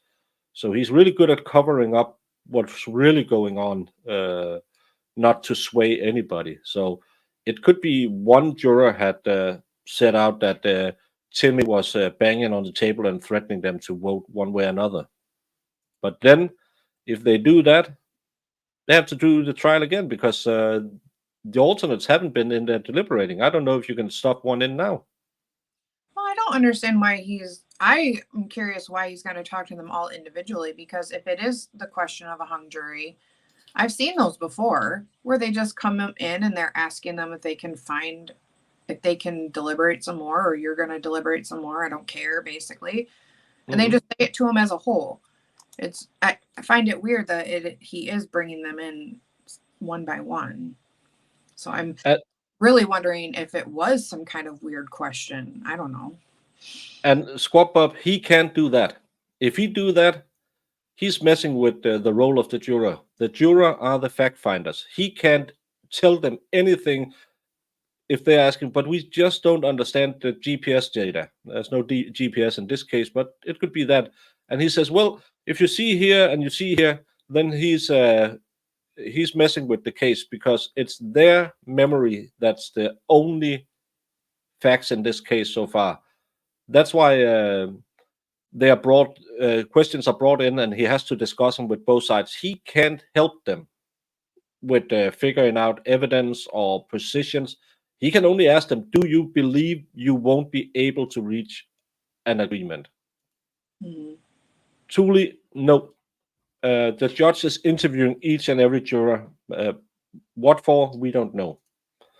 And MG, who is a lawyer, says, I don't know what the judge should even say to try and find a conviction. He should simply tell them to try and work out the differences. Exactly, yeah. The second he tries, says, well, have you looked enough at the paint? Don't you believe the paint could sway you? He's probably going to get yeeted into the sun. Well, yeah. That's why I don't understand why it's individual when, if that's the case, like if you're not just bringing them and say, you need to figure this out, guys. We're going to give you some. Yeah, we're going to give you the Allen thing and say, you really have to work out and find some way to blah, blah, blah. Yeah, and that's a problem. Is one juror going to change something if it's a deadlock? That's again, and you have to do it all over again, and then you're just sending in someone fresh off the bench, and the rest of the room is kind of dead set already. Just change what? Yeah, if it's one holdout and they throw him out, but then I will appeal that on the spot. That he was only thrown out because he was voting not guilty or guilty. Like, imagine that. Like, if because obviously they can't ask who's what, But if you decided, oh, we're going to throw one out and put an alternate in, what if you threw out the one holdout that's keeping this woman out of prison for the rest of her life? That's crazy. Especially. That would be crazy. So, 5 questions so far, 7 more to go. But again, how much can he question them? Because he can't ask them which way they're gonna vote, because that would be tampering with the jury. That's a Miss Becky situation. If he asked them, "Are you leaning one way or the other, or something could change your mind, or something," he could say, as one said, he could do a poll, find out if it's 11-1. Well, then it might be reasonable to try to argue a couple of hours. If it's 5-5 and 2, well, they're probably not going to change. But he can't ask the individual, "What are you going to vote?" I like MG throwing in his lawyer skills for us. Yeah.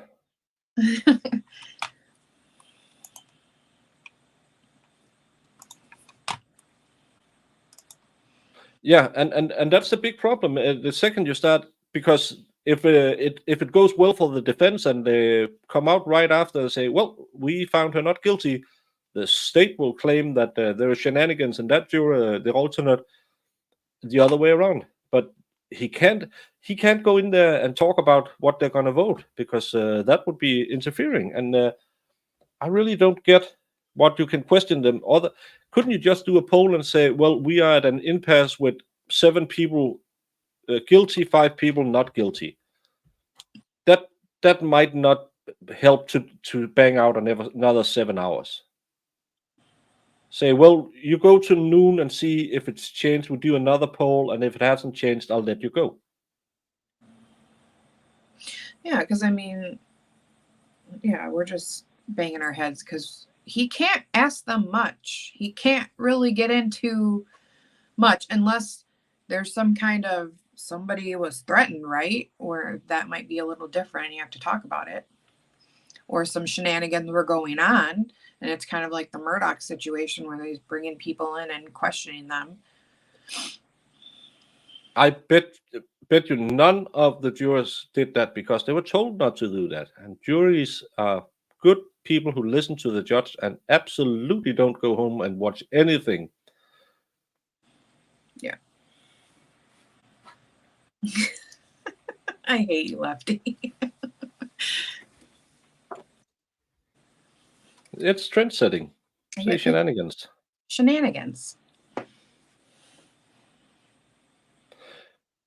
Yeah, probably just to keep it totally neutral. Are you still at an impasse?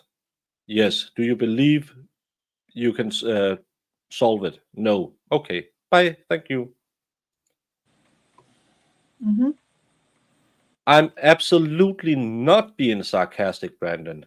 I'm totally not being sarcastic when I say none of the jurors could absolutely ever try to go home and work on their own evidence. Right. I don't even know what sarcastic means. Okay. Hey, Brandon. No, but yeah. Every time we say Twitter, it's well, I'm sorry, Mr. Musk. Send me a little money, then I won't say it. So, but again, it's been almost 2 hours Mm-hmm. where they've been talking to the jurors, and I really don't get it. I really don't get it. What are they trying to get to by doing this? Because as MG said, he can't really ask them anything. They can't. Because he's dancing along an appeal the second he opened his mouth in front of the jury. Mm-hmm.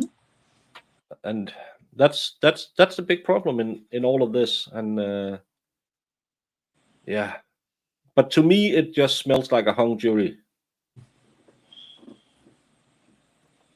It does. And I know why he want to work it out, because he don't want to do this the 5th time. But yeah. Well, I'm not sure about that. Maybe Why not? maybe he has to have. Oh, he could have Rosemary and the prosecutor offer them a piece of candy each and see which bowl they take from to try to figure out which way they are leaning.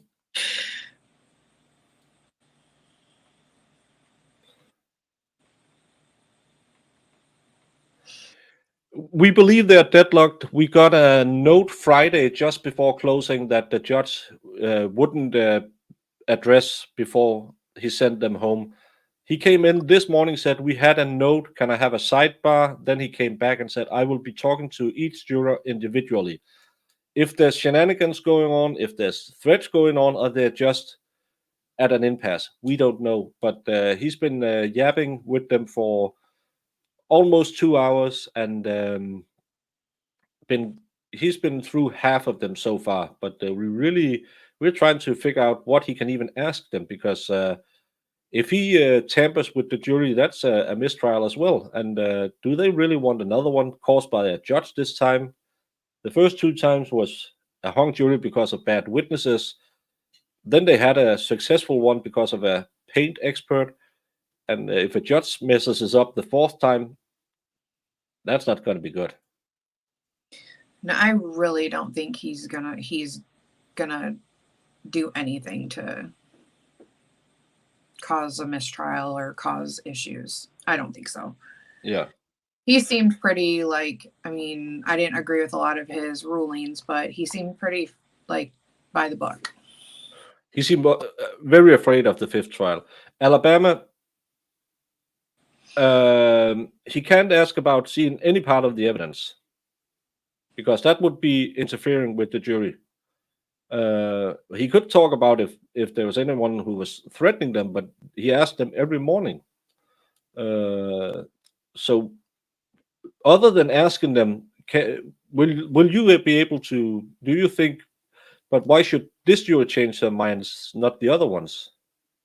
I'm not sure he can ask any of these questions. Mm-hmm. No, X is or is it tweets? Now it's not tweets anymore. Yes, we are guessing. We could just we need Clumsy Clairvoyant on to see if she can figure out what's going on, because I can't deduct anything from this.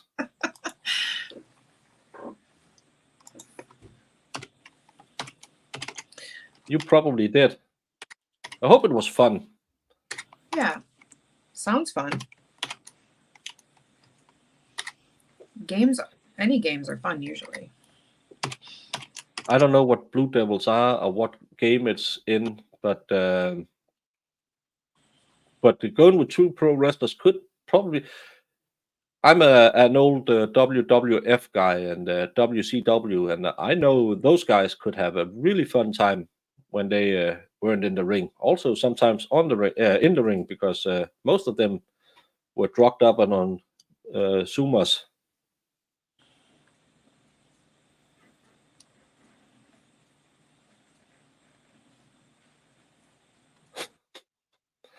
Yeah, I was gonna say, I want to have a beer. Want to have a beer with Brandon someday. college I football. think he's a huge. Blue Devils are college Duke, right? No, you can't ask the jury if they want something from the evidence again, because it's the jury who decides if they need to see any of the evidence again.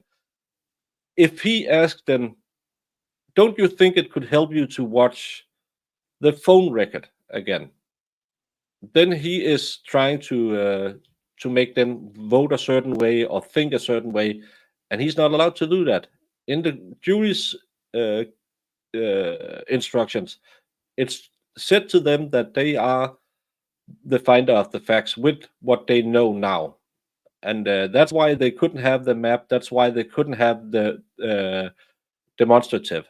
They can only have what's placed in evidence, and he can't tell them which evidence they should be looking at, because then he would interfere in the case. And I bet you Rosemary would be screaming so hard that we could hear it in the courtroom.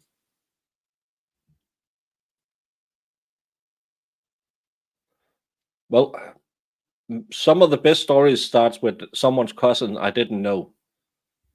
You either end up in prison or in a witness stand.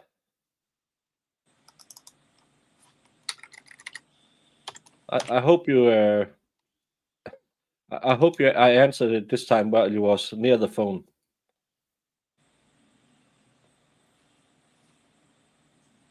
Yeah, CB needed a bionic elbow. That move was one of the worst moves ever. No, it wasn't. It wasn't Dusty. It was Lex Luthor who had the implant that was really, really bad. No, I think it's okay to ask for corner kisses. I believe that's covered in the Constitution. Oh my god.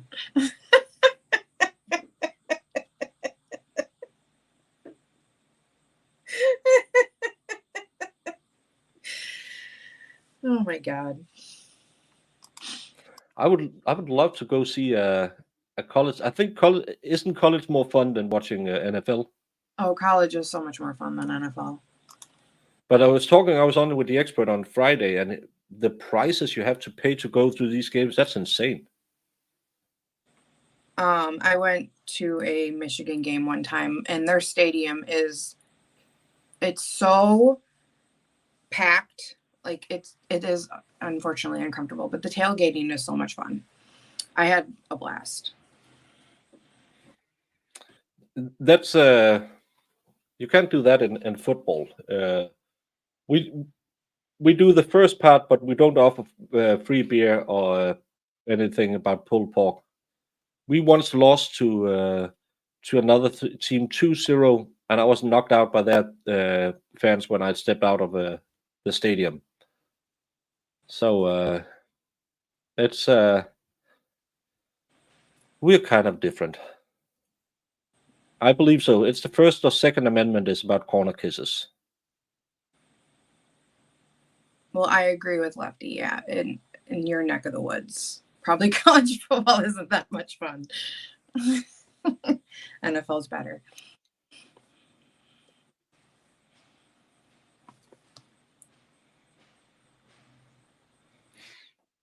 Well, we had some stiff competition last night about what a man is and what a man should be. And evidently, a man shouldn't be a baker. Hey, expert. I hate missing it because I want to hear these ridiculous conversations. Welcome to my world. Let me. That's me every weeknight. I go up, open Discord. Oh, did you hear Jung Min buttering her biscuits? Did you hear Jamie being sexual again? No, I was sleeping. I was just expert did it best when he says who did it better. I didn't realize it was a Donald Trump thing too. So I like when he does that. It makes me laugh every time. I'm gonna come. Oh my god. That's one for you, Brandon. He's such a jerk off. No. He makes every stream fun. He does. Well, Alabama, I'm glad I caught you at the phone this time.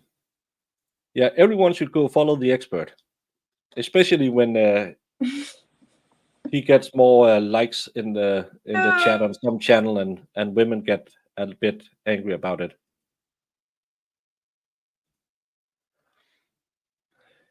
What's the one? I follow the 3-year Letterman on Twitter. He's always barking at people. Who is that, and why do they do that? But I would really like to go to one of those, because again, if you go to a football game, you don't go near the opposite team. We don't. We're not that friendly.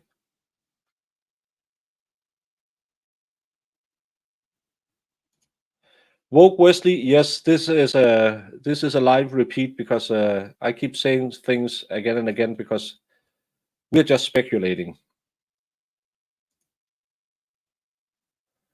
Yeah, or you can get a Glasgow kiss or something like that. So it's always nice to go out and watch soccer, especially if you go to Eastern countries. They have a nice fan culture. Talking about a nice fan culture. Hey, Shizzy. Hey, how you doing, brother? Back. Yeah, but she had only one main squeeze, but she wanted a man. So what are we talking about? Nothing My and everything. ex-wife? No, I'm just kidding. I've only been married once. I'm kidding. Yeah, I don't get throwing unopened beer because that's kind of a murder weapon. But Yeah. there's nothing like a beer bath when your team scores and everyone just throws their beer. But the beers got so expensive, so we don't do that much anymore. Woke Rusty, thank you for the extra view. Well, I disagree wholeheartedly because I only know 4 female bakers, and most of them are pastry chefs because they do the fancy work and we do the lifting all the tough stuff. But yeah, You know, that amount of moisture. dough that you're working with and all the moisture that's in there and the flour and all the other stuff is pretty damn heavy. 1,000 I'm gonna times. Don't come.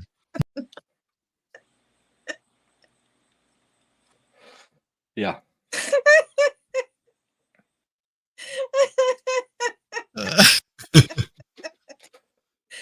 Oh my god, for the rest of our lives. I know.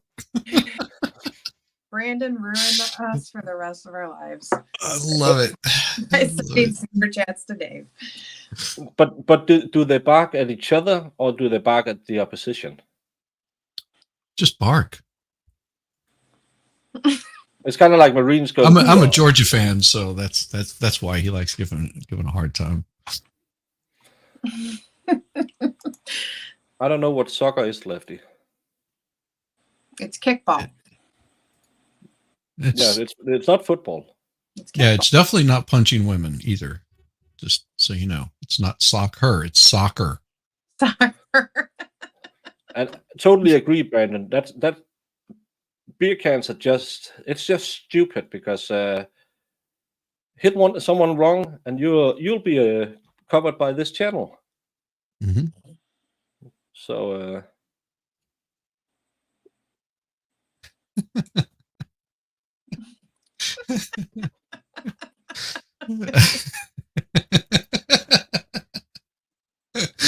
oh.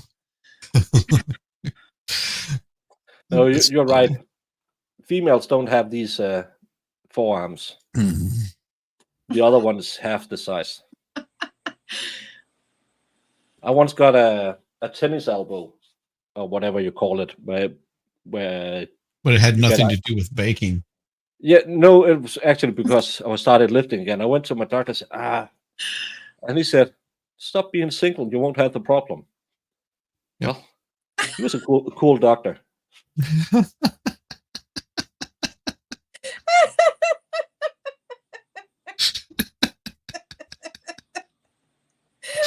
Jamie is way too young to hear any of this. It is. I am. Virgin ears. My poor virgin ears. Well, at least we don't have to put on a helmet to play hand egg. Not likely, Lefty. Yeah. Or at least they said so. I still just believe they sailed them out where no one could see them, then dump them off, and then they made a building somewhere in the middle of America and said, this is Australia. It's totally real, you guys. It's surrounded by the Great Lakes. Yeah. It's really quite small. Yeah, it's just it's really, really tiny. Hawaii is almost the size of Australia where it's located. Yeah. They just make it seem bigger with wide lenses and stuff like that. Yes. Again, a country where everything tries to kill you, yeah, that's a good way to say, oh, don't come here. So no one has ever been to Australia. That's why they can keep it up. So I never understood this. So Australia was a penal colony. Yeah. Okay. So if Australia was a penal colony, then there was a lot of female criminals and must have been Yeah. really hot female criminals. There's some good breeding going on over there. Well, a lot of them were pregnant because that was illegal to be single and pregnant. So they was just skipped off because the impregnator might have been well-to-do. So you just throw them out, and that's how they got there. And allegedly, again, no evidence of a real Australia has ever been shown, but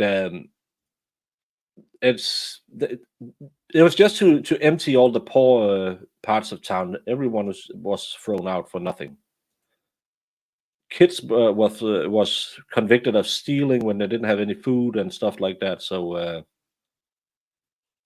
it's yeah. Well, we just have the experts calling up. So so back then there weren't many liberal bleeding hearts around. It was just a see ya. And no matter the age or whatever you had done, it was just deportation. But it worked out. No one saw them again. Yeah, of course you're awake. What's the time? It'll be around 10 at the Great Lakes. Yep. Somewhere around there. So of course you're awake, Pixie. Oh. Those women like bad boys. So Aussie sounded like a dating heaven to pretty girls. There you go. Yeah.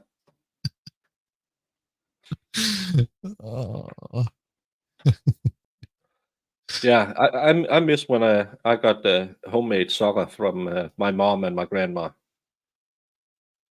It's just socks is called soccer.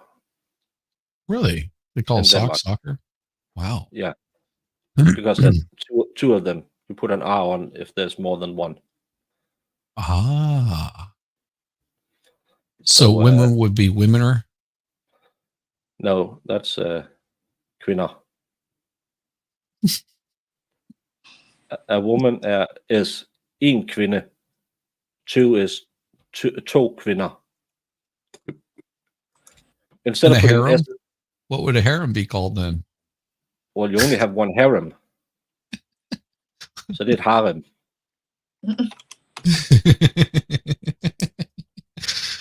Because it seems like you've got quite the harem working over here on your channel. Well, I'm pretty convinced having the #1 co-host on all of YouTube helps me. Jamie, yeah, most definitely. Mhm. She is She number brings one. all the boys and the girls to the yard All my friends. What? Why is that? How does she do that? because she's the nicest person on YouTube. Thank you. Am I? Because sure. She doesn't sound convinced. Am I? No, we have a spot near Copenhagen where you can fight in a field. Or you can't fight in a field; it's still illegal. But soccer players, soccer fans, go there and have a tussle. It's great fun. I never been there, but someone always getting beat. Are we not as bad as we was back in the 90s? It's have you ever watched that what's it called from England with Frodo where he's a football fan? He's a West Ham United fan. What's the name? I am blowing bubbles, blowing bubbles. No, I haven't seen that one. No, it's about the fan culture. He goes to England to visit his sister because he's thrown out of Harvard or some. Or it's always one of those schools. And then he gets into this crew of football hooligans because her brother-in-law is running in that crew, and they get because they have big turf wars, especially in London. They have big turf wars, and then it's about how these two go at it, and he finds out that because in the beginning you think, why do you do it, but then you find out about the camaraderie and the bonding that goes on between men like that. So that's a great movie if you want to see something about football fans. Yeah, because even though, and that's the same way with college football. I mean, there's that, making fun of Tennessee or making fun of Georgia or making fun of Florida, which everybody should make fun of Florida. Sorry. But Florida is Australia. Oh, movement. Oh. Bye, expert. See you later. Hey, see you later, expert. Hey, have fun wherever you are going somewhere. But yeah, you should. That I can't stand watching these no. accidents. I hate it because I could just feel it snap in my own leg. Yeah, This is England. Yeah, that could be one. that might be it. Grecian wrestlers. We're not as yeah. Well, don't tell about it on YouTube. People want people might tell the White Rabbit. That's what he does. Yeah. Oh, he's so sneaky. No footy game, fake continental football. It doesn't convince you it's all penal colony. Doesn't well. Oh, I don't know. I've seen the female what is it, rugby players or football players? That's league. football. Yeah, that's fun to watch. Because they're padded up. Rugby players don't pad up. But they wear bikinis. Well, they wear hot pants and a push-up bra. Yeah, that's fun to watch. And they got some talent too. Yeah, they can take some hits when they get bumped into the side thingy. It must hurt. It's kind of like when people say wrestling is fake. When the wrestler says, "Yeah, but gravity isn't," they still take the bump. Oh yeah. And I know that the most of the blood is scarring and or cutting to make it look worse. But sometimes when Brock Lesnar gets annoyed and he just opens up an eyebrow with an elbow, it's you can call that fake all day. I won't be there.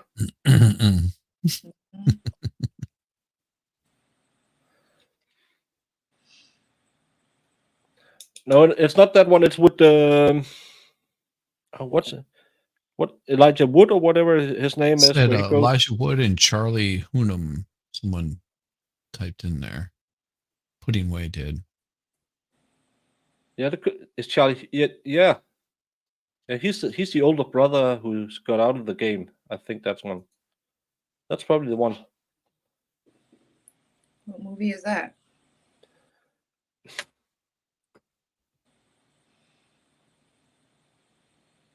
Windsor. Skiuma. Whatever does that mean? I don't know.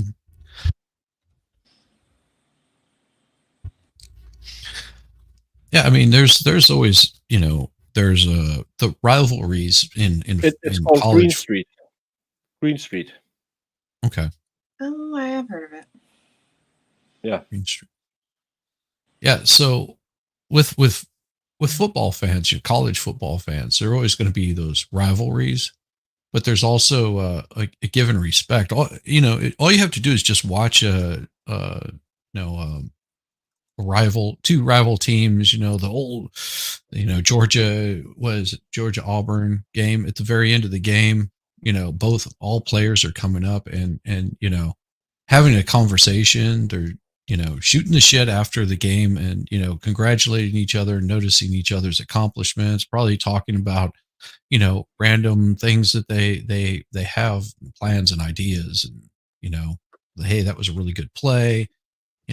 any number of things. And these are supposed to be better rivals towards one another.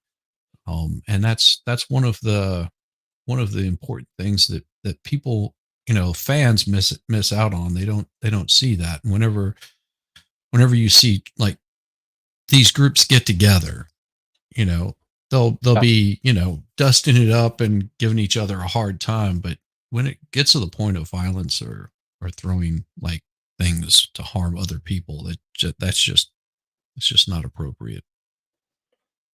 No, it's not appropriate, but we still do it. Hmm. It's not condoned. Let's put it that Green way, but- Street Hooligans aren't available on Netflix USA, I think, uh, as my Google says. Yeah, Jackson Sons of Anarchy. Isn't he from your neck of He's the woods? No, he's English. Is he? No. Yeah, he's English. Jax, the guy that played Jax, I didn't think he was English. Oh, he's English. Yeah, he's English. I thought he was Scandinavian. No. Oh, he's all the way English. Oh, okay. Yeah. But we don't have much to. We can do this because someone said they didn't know about football and hooliganism. This is an older article, but they have equipment with them to the games. No.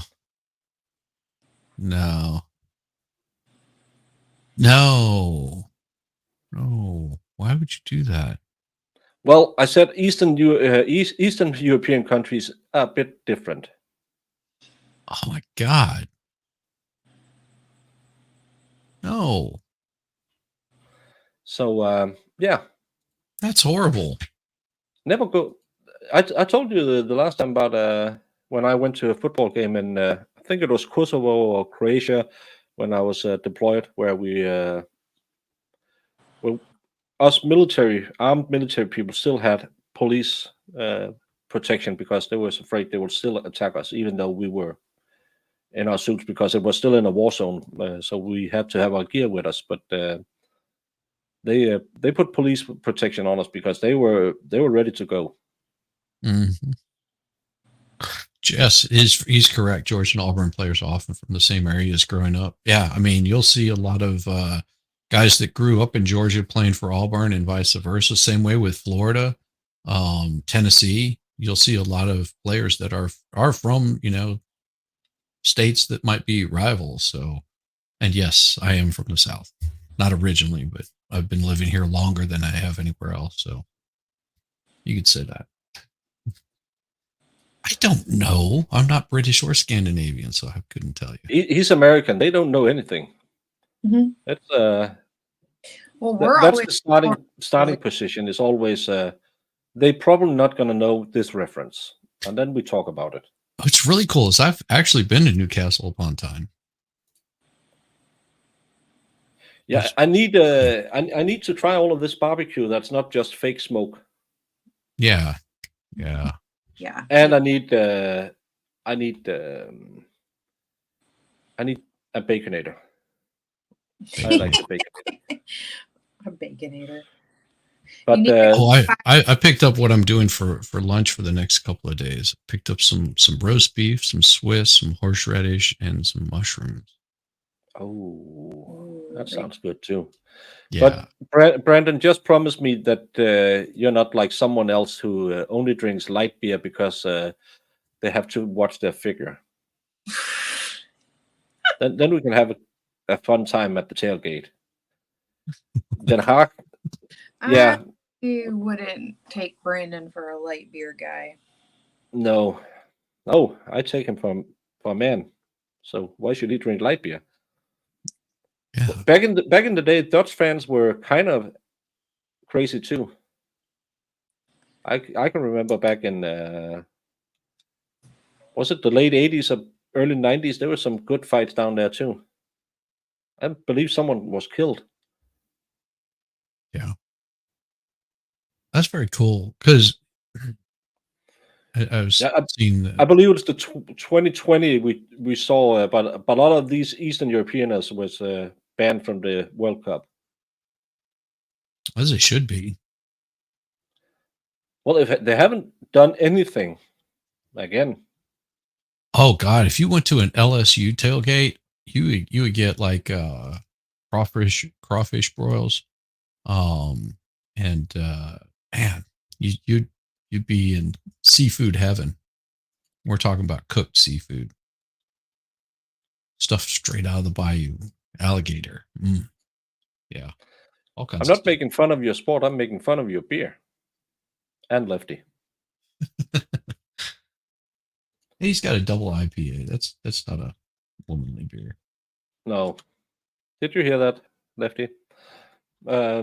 Newcastle, 50 minutes away from you. Oh, so you're one of those special local people who's born and raised to keep the Scots out of England. Watch the pub landlord if you don't get that one. That's hilarious. I have seen that. No, Newcastle is really neat. My wife and I, for what was it? It was 2018 or 2019. I think it was in 20. It was the same year that they shut down the Big Ben so they could work on it. Yeah. I refuse to touch Bud Light. And so we went there, and they were getting all prepped up to shut it down. And we were in London way too long because I did not like being in the city at all. Just too many people, too much traffic, not fun. And then we Same got out thing on the I had countryside. when I was in New York. I hated being in New York. I like Washington because it's made for visitors. No one lives in Washington. It's made for visitors. But I hated New York. Too many people. Yeah, it just gets that overcrowded sense. Yeah. Cool things to see. I mean, the British Museum was awesome, and our tour guide was is a what do you call it? Archaeologist. Yeah. Yeah, and he actually had flown in from Egypt that day to do the tour. Oh, cool. And his mother, I believe at the time, I don't know if she still is, as an archivist there at the British Museum. So he gave a different spin on stuff that my wife was interested in, because she was a classics major, so she wanted to see very specific things. And we had such a great time. I mean, a 2-hour tour just flew by so fast that it was like left us wanting more. So it was fun. Yeah, that's how it should be. It's always fun with it when it's more personalized and stuff like that. I did a night tour in Rome one year with I believe he was a Scottish art student or something who did these tours, walking tours where pay what you want tours. And it was so amazing just walking around, seeing all the buildings at night for once, because normally you're out eating and drinking after the sun goes down. So it was a totally different vibe. And he knew all these small spots that was really cool that you never see, churches in a backyard and stuff like that. So that was really cool. And you pay like 20 euros or something like that. So it's not a lot, but you got a good hour and a half, 2 hours. And then, of course, he takes you to a restaurant. So he could get a little kickback from that. But it's super cool. And these personalized stories, because, again, he's paid by tips, so he makes more out of it if it's a good trip. Yeah. Yep. Yeah. I mean, we've done. There's certain times that having a tour guide is really, really helpful. I don't think for us in Rome would have been the tour that my wife and I had, which was just her and I, and her, talking through a lot of stuff because she'd been there before. And so that kind of place wouldn't have been good for us to have a tour guide because, I have my own built-in tour guide right there. But there was places like the British Museum having that tour guide, paying for a private tour, just her and I, not a group of people. Any questions that you have, you can ask and they can be answered. And they can also sort of frame the tour, catering to, an individual. Yeah. It was worth whatever amount we paid. It was completely worth it because I would do that tour again a million times over before I would just, wander around the British Museum, not having any idea what I'm looking at. Yeah, and especially because not everyone wants to see the prehistoric. They might want to see from the Empire days and stuff like that. So you can talk about that. My mom and dad went to Cairo and visited their museum down there. You could pay a little extra. You can touch one of the old mummies. So Wow. yeah, it's probably not good because you add moisture to the bandages and stuff like that. So, but they didn't care. I think it was like nothing. It was like $5 or something. So my Yeah. dad touched the dead body that was in tomb for I don't know 3,000-4,000 years. So Wow. he just my mom thought it was creepy. My dad he was okay. Okay, I'll touch a dead body. Yeah. Well, he used to be an EMT. He's touched plenty of dead bodies. So but no, not in that way. But but no, it's kind of cool if you can. It's kind of like if you could wiggle Lincoln's toe, wouldn't you do it for $5? Yeah, $5, wiggle Lincoln's toe. But how do you know it was Lincoln's toe? It doesn't. What did they say in the Middle East, Middle Ages? If they put all the pieces of the cross that people had lying around in churches, you're gonna build a forest with it. Oh yeah, yeah. That's pretty funny. New York has a population of Sweden, Denmark, Norway all put together, so it seems a bit strange to say the whole place is good, bad, or whatever. It seems too big to generalize like that. No, there's good parts. There's good parts of New York, but we're talking about is as a whole experience. Yeah, I just don't like it because it's big. Yeah. It's not because it smelled or something. We went to Central Park and Trump Tower and what's the spot where you have to take your picture, and we went down to see the Statue of Liberty, and I just don't like it because I live out where I can go to the beach and I can go into the woods in 15 minutes. So it's too crowded for me, and it was the last day of our trip, and my daughter was getting sick and stuff like that. So it's not a pleasant trip, and it was nothing to do with the area or any experiences we had. It was just too many people. I had to drive across New York. That's a really bad idea. So that's why I don't like New York. It's too big for me. I like the open space. I really like being in Delaware. I think that's kind of like Denmark, kind of rural with some few cities. I like that one. I liked it back when I like being in Chicago, but we were only short trip in Chicago. But I liked that one back in the day, and I liked Illinois countryside as well because those amazing where your eyes got tired before you saw the horizon. It was so flat everywhere. When I didn't like Illinois as much as that. I like the plains of New Mexico and Texas and the western frontier areas, the desert areas. Yeah. Just because same way you get that view that just goes forever. And that's I think why I'm more drawn to drawn to the ocean, because you get that vastness and you realize how minute you are on this giant blue ball that's being hurled through space. It puts into perspective that and I don't see that whenever I'm in a city. I feel like it's like this one big collective beehive mind. And this is just my perspective. But whenever you get out in these big open spaces, you realize how vast the universe is, and how minute and small and insignificant you really are. You know, Yeah, and it's humbling.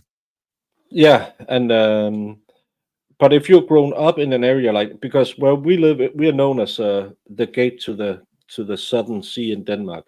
Uh, so we had sailing in school and stuff like that. So when you're grown up with that, you need the water. That's why I like Delaware, because they have a lot of water down there as well. Mhm. But I like to go to places where it's totally different. Like when I go to Switzerland and stuff like that. Oh, someone is coming back. Oh, Um, People are doing okay. heroin and crack again. Yeah, it's amazing with all this drugs. So, well, not amazing. It's terrifying with all the drugs and all the crime that's getting back. It's like back in Yeah. the 80s. I can Before Giuliani cleaned up New York the first time, and now it's just back to it again. Well, It's it says in their little update, they've questioned 7 jurors, but have brought another one back in that was oh, spoken to. That was the last. so some juror must have done something bad.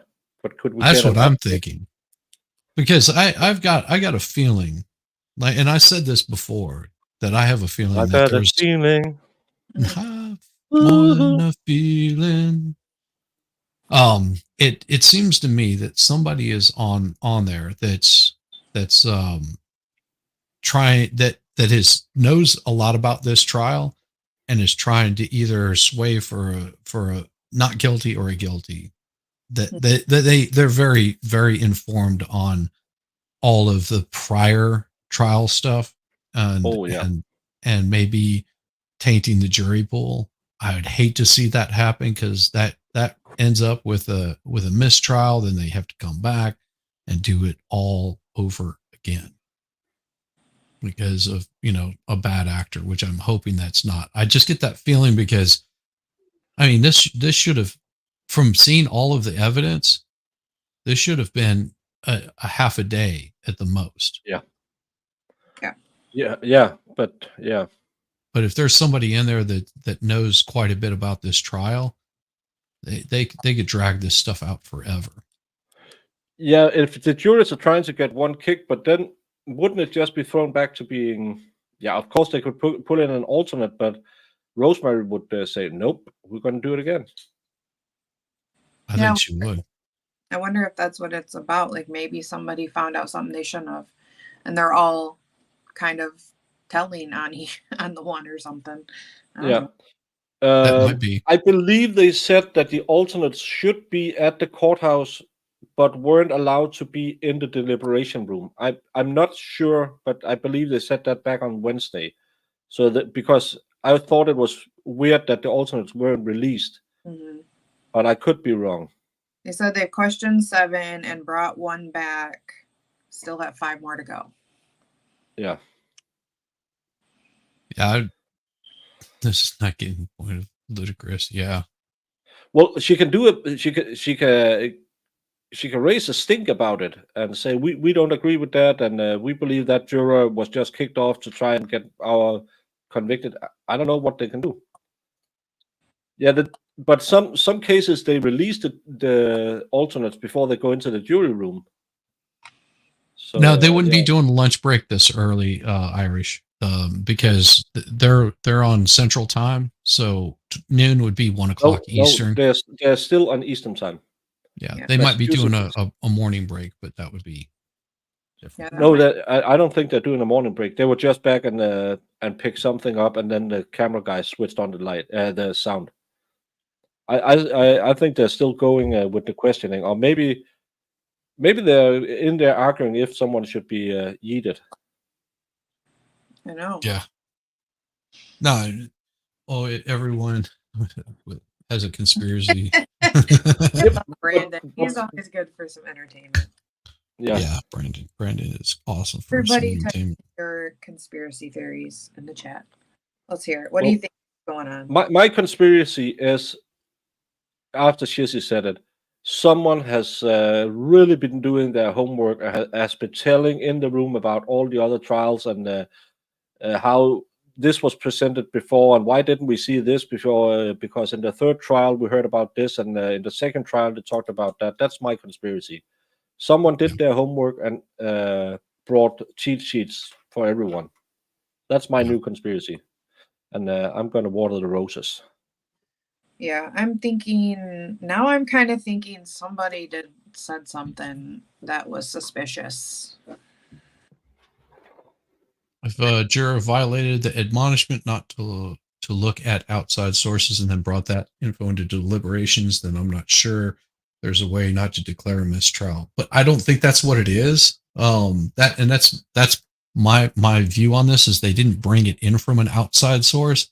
I think there was somebody already there that knows quite a bit about the trial or about the prior trials that followed it very closely. And for either a guilty or not guilty verdict, I couldn't tell you, but it seems to me that if a jury is having to go this long without coming up with either a guilty, not guilty, or just being straight up, just like, yeah, we're never going to agree on this. It becomes very, very iffy to me that there wasn't something brought in that shouldn't be brought in, bias, perspective, something. Because it just because if I look at this trial on its own, I'm going with a not guilty. I didn't see any of the other stuff. I have no idea what issues were brought in, what what evidence was brought in. But if there's somebody in there and they're causing it to be a hung jury because they're just being difficult, I don't know. It seems to me that they weren't listening to the trial. Like probably about 90% of that that one that starts with an L and ends with a uck. Well, I mean, this is pretty ridiculous that we saw what they saw, and I don't understand how they are fighting over this. They should have been not guilty, guys. Yeah. Sorry. Or come straight back with a guilt or a hung jury. Well, yeah. Like because but this kind of thing. But I believe they proved reason, so much doubt that it should have been like, that's what we need to teach in this freaking world. I swear. It's just like, if you're doubting, if it shows that much doubt, if there's a possibility that could be any number of things, right now you have to know, not guilty. And let's go, Brandon. That's correct. Think of what a pathetic, disgusting person you have to be to lie to get on a jury, disregard the rules, and try and lock someone in a cage. Yes. Exactly. Or get them out of being locked up in a cage. Either way, I mean, I think that's absolutely horrible because there could be somebody on there, and like we said, we think that they should be, according to what we saw, a not guilty. And there's a possibility that person is in there trying to taint the jury to get a not guilty. We don't know what's going on inside that jury room. I'm just saying that either which way, it's horrible that anybody does that to get on a jury to get the jury to rule one way or another. I think with juries too, it's just too much of, we need justice for this person. You know what I mean? And not realizing that it's not about getting justice. It's about, can you find that this person did this thing? Right. And they deserve to be locked up for the rest of their life. It has nothing to do with the victim. Like, I'm sorry, but that whole law enforcement effed up. Yes. Yeah. And if you're just looking to get justice for these victims all the time, and you have to find somebody responsible, like, you're going in it with the wrong mindset already. Right. It's about the evidence. It's about this person specifically. And it's about, did the state prove their case? It has nothing to do, like, Anna, she deserves justice, but it's not at the cost of somebody else's life. And we've said this a million times with, like, Zachariah Anderson, Well, that's also what really, stuff like that really changed my mind on the death penalty, is, and not saying that there isn't people that should be state, deleted. Shouldn't be breeding. But, it really, it is. It's something to consider. That imagine her being in another state where death penalty could be on the table. Yeah. And seeing the evidence that you saw, knowing that you're going to end somebody's life with that decision really puts it into perspective, you know. Or think about Kyle Rittenhouse. Had he been found guilty and could have received death penalty, Yeah. you know, over things that you know are not true. I mean, that's the big problem, that if you want to do justice and you go on and try to, it's kind of like what's the movie, The Jury, the old Grisham movie, where this guy goes on and lies to get on the jury to hurt I think it was a tobacco company or something. It's the same thing here, but he was a good guy because it was the bad guys who got hit by that. But that don't it's not all right, because justice should be blind. That's why I have a Lady Justice on my arm with a blindfold, because she should be blind.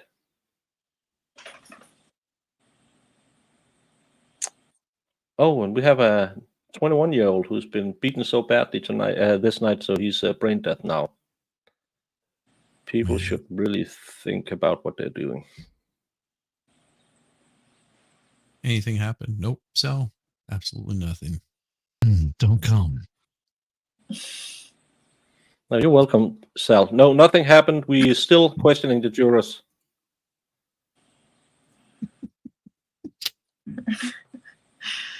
Yeah, as long as when you're done fighting, you shake hands and drink a beer. Every rule goes. Yeah. And what's the old adage? Better 10 guilty go free than 1 innocent go to prison. Yeah. And at one point in time, I know that the police out, like state troopers, they would stop pulling out over motorcyclists heading out to Vegas, because they'd be cranking it up in the 200 mile an hour range. They would just be moving really fast. And they said, listen, stop chasing these people, because what's going to happen, they're going to get a ticket for doing a lesser speed where they can't get away, or they're going to self-delete because they're idiots and driving too fast to, react. And you're putting people at risk by chasing after them.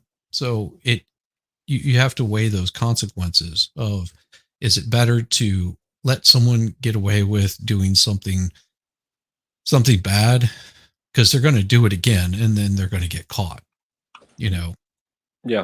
But know that you did everything that you could to have them arrested, put away for doing bad stuff. I mean, think about how many mistakes were made with Bradley Yorn. How many times that he was set free, and now he's got 130 plus years to sit and think about all of those things that led up to it. The adopted kid is living with Cara at her parents' house in Rhode Island, is what we have been hearing through the trial. She's about 15, 16 now. Yeah. Yeah, around that age. Yeah. Oh. He doesn't look happy. Oh boy. Oh, see you at sidebar. I know what's going on, dude.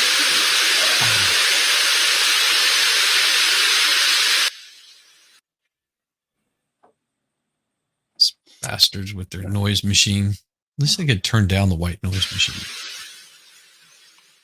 Yeah, really slow to do it today. Did he just sigh really loud when he came in? Oh, he was not happy. Okay, that's what I thought I heard. I didn't know if it was one of you guys, but you rewind it a little bit and see his reaction whenever he comes in.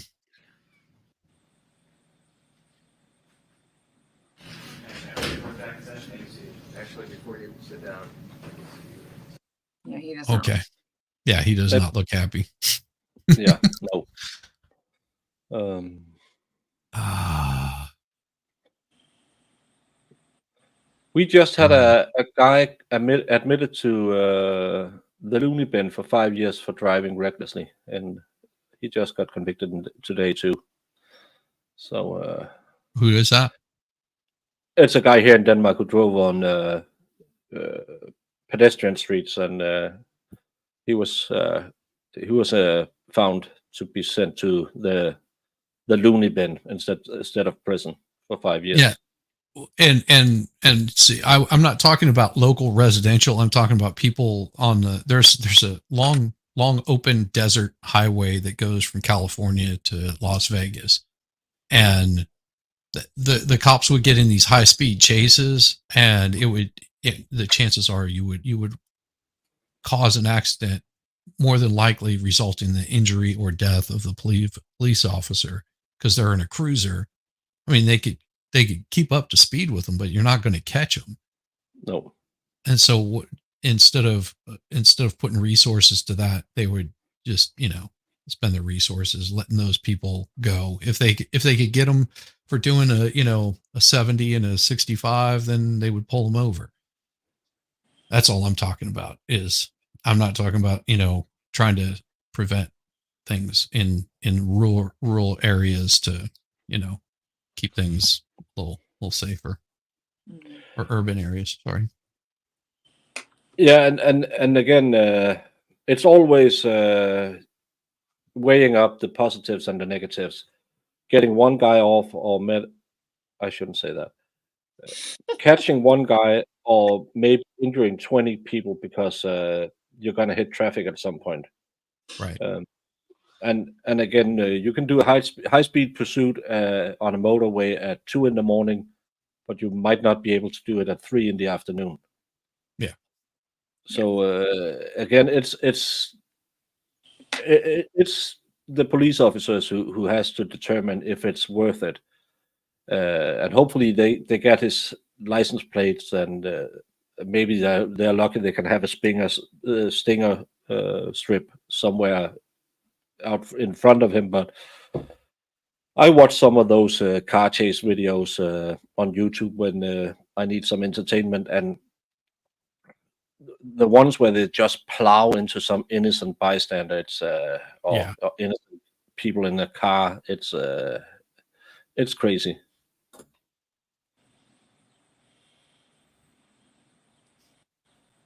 Don't come.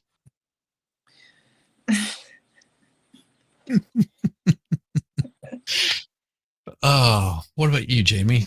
What do you have to say? I don't know. I'm gonna come. Oh my god. Oh, the 15 problem is now you come to an industry stop for the traffic going to Las Vegas. Not the right road for a getaway anymore. I imagine not. I mean, it was last time I was there, it was in 1991. So That's a day or two ago. yeah. It's but again, that's the hard part, because it's the same like being a juror.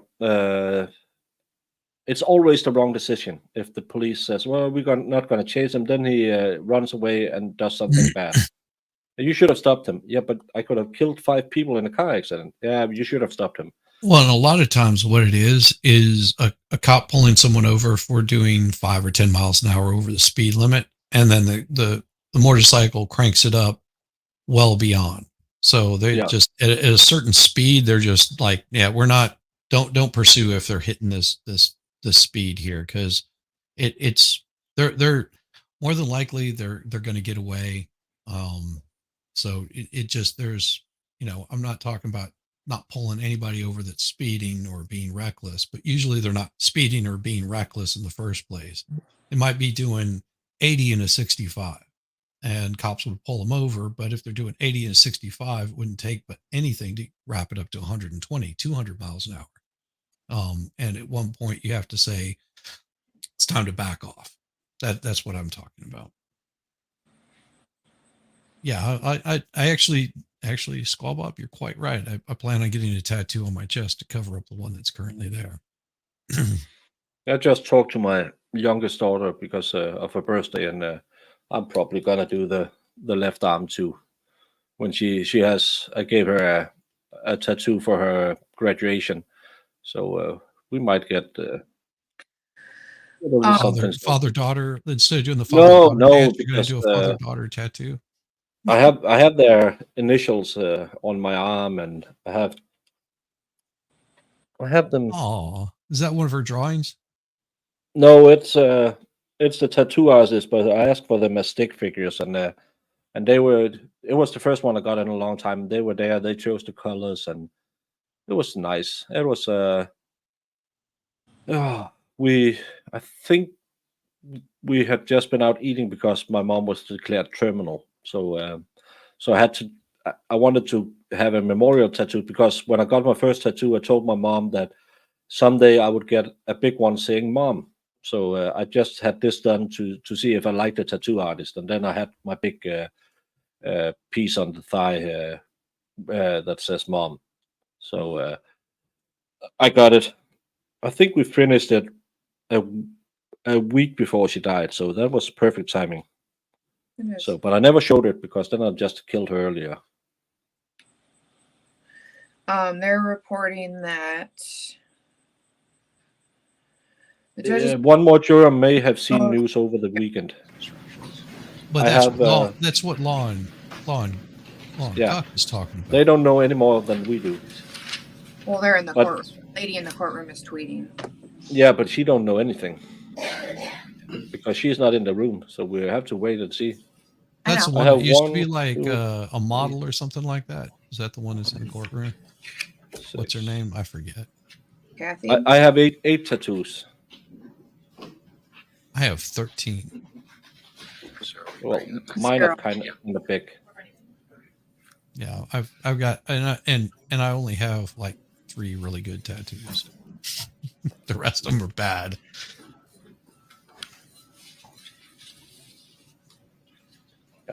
I'm also looking into a chess piece, but I just need to lose a little bit of the moves before I do it.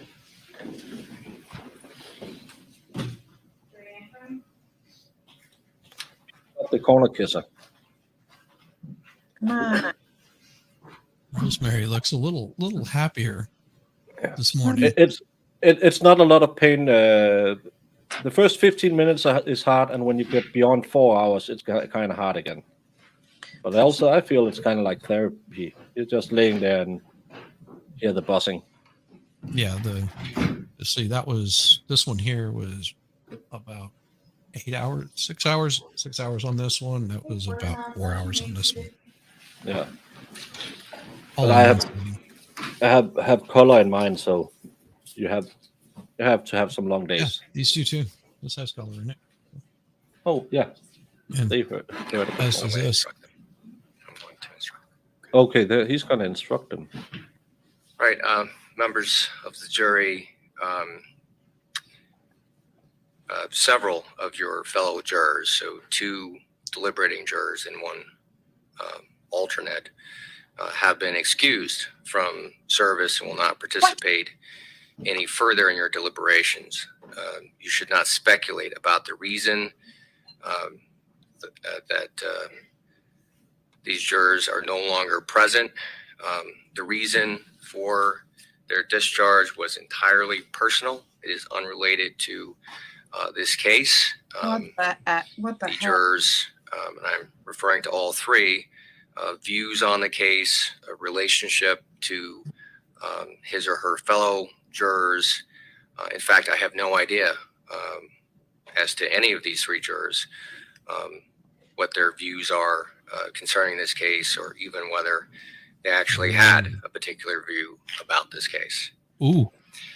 So at this point, we will randomly select 3 of the alternates to serve as a deliberating juror or jurors.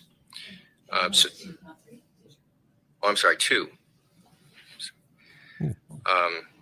Yeah, because one alternate was gone, so they weren't doing. Yeah, anything. 2 jurors and 1 alternate. Gone. What does the alternate have to do with anything? Because he sorry, said, Mike. Uh-huh. Somebody did. He's momentarily angry. forgot that one of the jurors we lost was an alternate. So we'll be selecting 2 of the remaining alternates. Thank you for pointing that out. To serve as deliberating jurors, so that you will again have 12 jurors deliberating in this case. Once we have a new deliberating jurors, you must start your deliberations all over again. The Commonwealth and the defendant have the right to a verdict reached only after full participation of the 12 jurors who ultimately return the verdict. This right may be assured only if the jury begins its deliberations again from the beginning. I therefore instruct you to set aside and disregard all past deliberations as if they had not taken place. And so you must all start from the beginning so that everyone can hear and share and discuss the case anew, afresh, and start all over again, because you now are a new jury of 12 deliberating jurors. I instruct that when you retire for your deliberations, in accordance with all these instructions, that you will keep this in mind. Also, to the extent that you took additional notes during the deliberations, so not the notes that you took as you listened to the evidence during the trial itself, but if you took notes that concerned only your deliberations, you will need to turn those notes over to the court officers.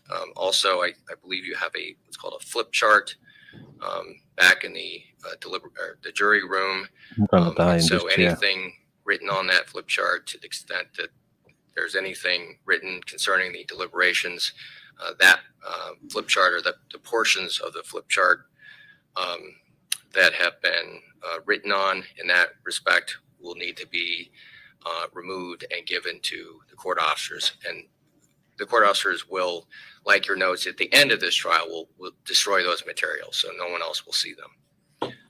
Again, it's important that you start all over, and I know that you've been working on this for several days, but again, it's important that you start afresh, and so that every juror fully participates in deliberations.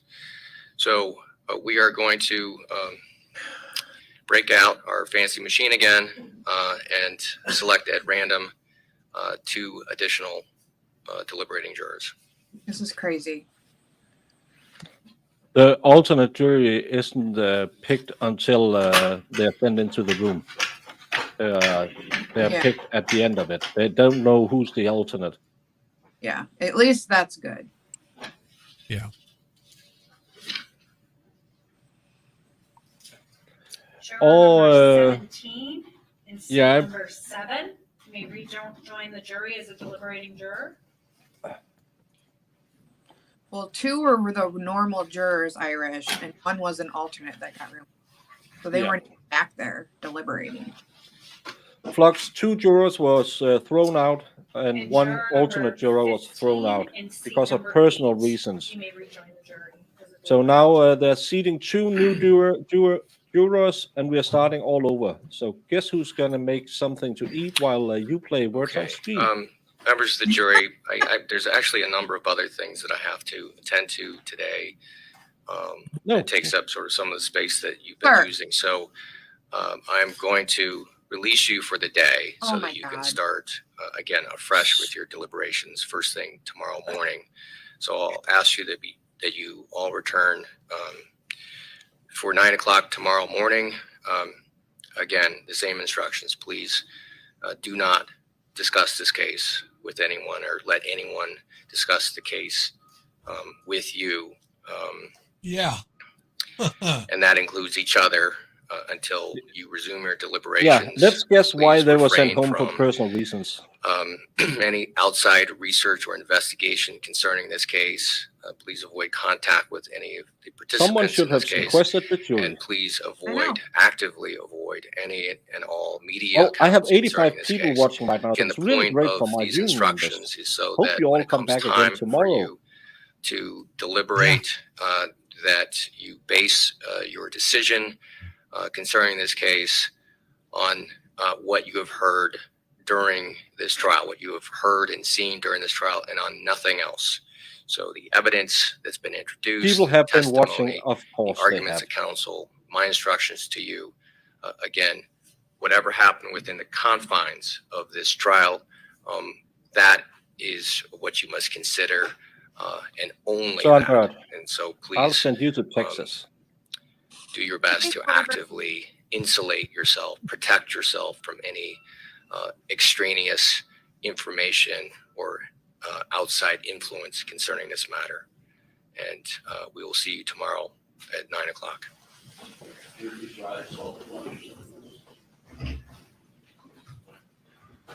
This is just stupidest. This man, this courtroom. Because look at the prosecution. They do not look happy.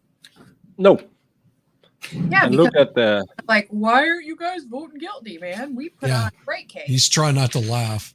Yeah, he was smiling real big before. And Rosemary was also had a bit of a smile on her face also. Even the defendant was looking a little. Looking a little more chipper. 9 o'clock. Thank you. Thank you. There you go. Till 9 o'clock tonight.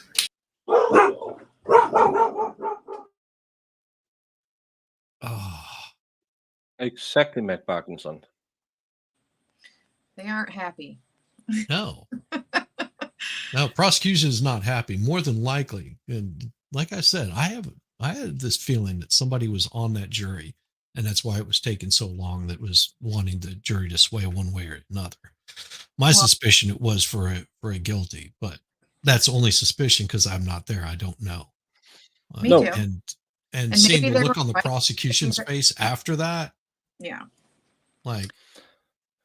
Well, Sean Byrne, you're right.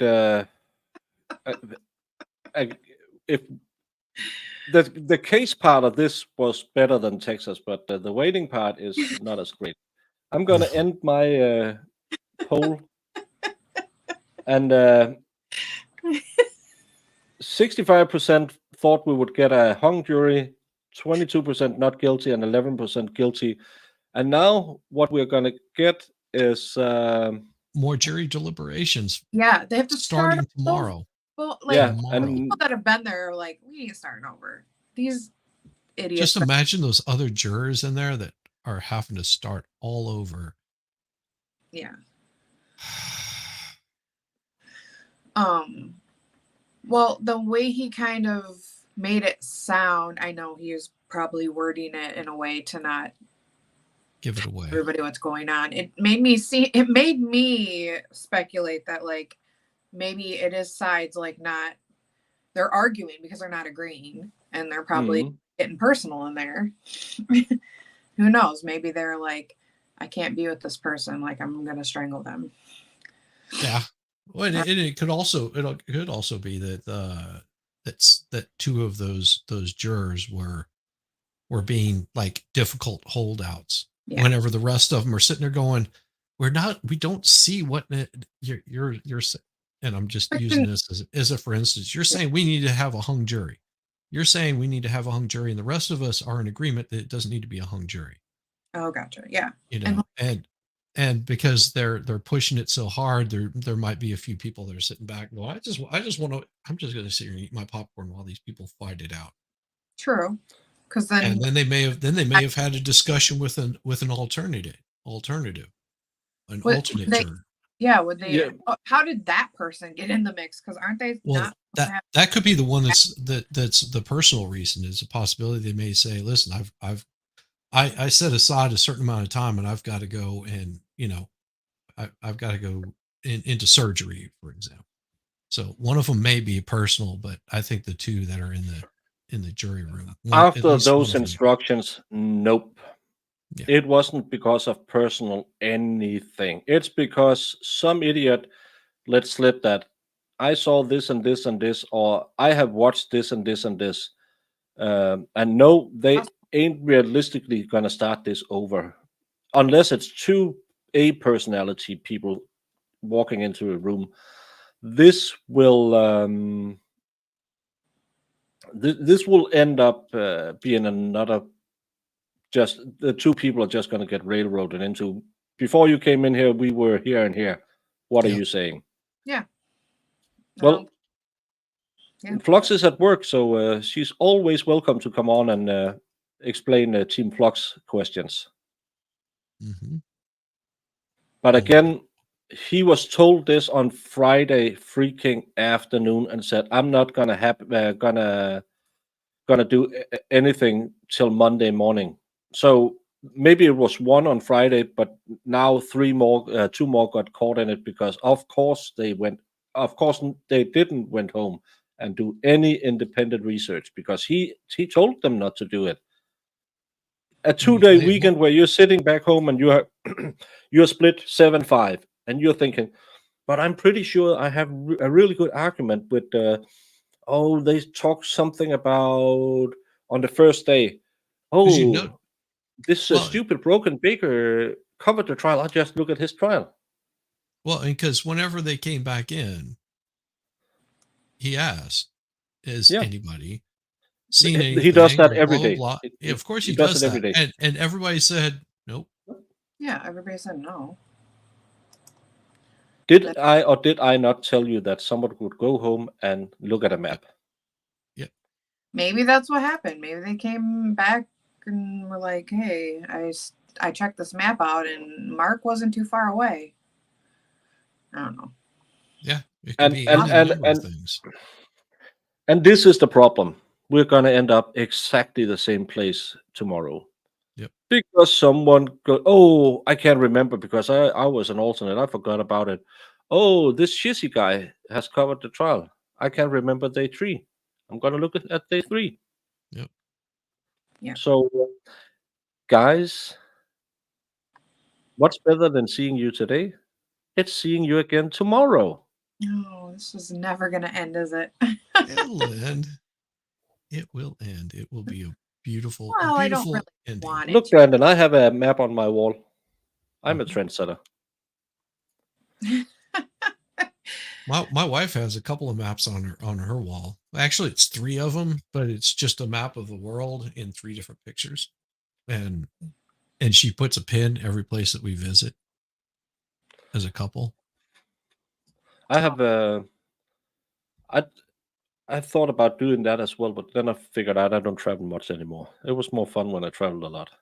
When you don't travel, it's kind of boring. Yeah, one of our friends, he wanted to hit 50 countries before his 50th birthday, and I think he ended up with, I mean, did he turn 50? Yeah, I think last year he turned 50, and he's visited well more than 50. Of course, he started out early. I think in his 20s he was doing a lot of traveling for the company he worked for, so he was already hitting most of those countries like early on. I think he had 20 of them before he decided, I think I'll do 50 before 50. We're gonna be retired like every witness in this case before it's over. But no, I would like to travel more, but it's always when to do it and what to do it. But I think maybe a nice trip to Spain again, or going to the US. Yeah, I keep telling my wife that's the next place I want to go, to Spain. I was there with my kids back in 16, I believe, on Mallorca. It was okay. It's more if you want to go and lay on the beach and drink some margaritas. But no, I would. I haven't had a vacation in a long time because either I had the kids, and when we was in the US, we were driving all the time, or I go to Switzerland and I'm taking care of my nephew, and I could use a week where I didn't have to do anything. But now I got into this stupid YouTube thing, so now you're always thinking, I could just do a little stream. So and why do I stream? Because I get to hang with the Queen, Jamie, the best co-host on all of YouTube's. Oh, But everyone, we got a lot of new eyes on us today. 74 people right here now. We were above 80 a little while ago. Hope all of you come back again tomorrow. Same time, same channels. Same Jamie. What's not to like? Jamie will probably come tomorrow. I don't know if we could ask her, Jamie, are you going to come tomorrow? I'm gonna come. Well, thank you, Jamie. You know how many times you guys have played that on streams, and I will like Don't be come. muted and stuff in the other room, and I'd be like, why do I hear my voice? I'm gonna come. Expert was doing it too. Yes.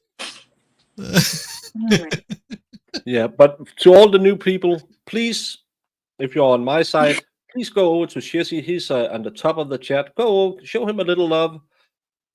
Show And Jamie a little love. You can do it by contributing to her lash foundation so she can get new lashes. Because getting her lashes, it's kind of... I'm gonna come. It's weird, but she really likes new lashes. Yes. So... I regret. I haven't And over on my side, I have a link to just Baker's channel, and make sure that you've subbed up to him if you haven't subbed up to him already.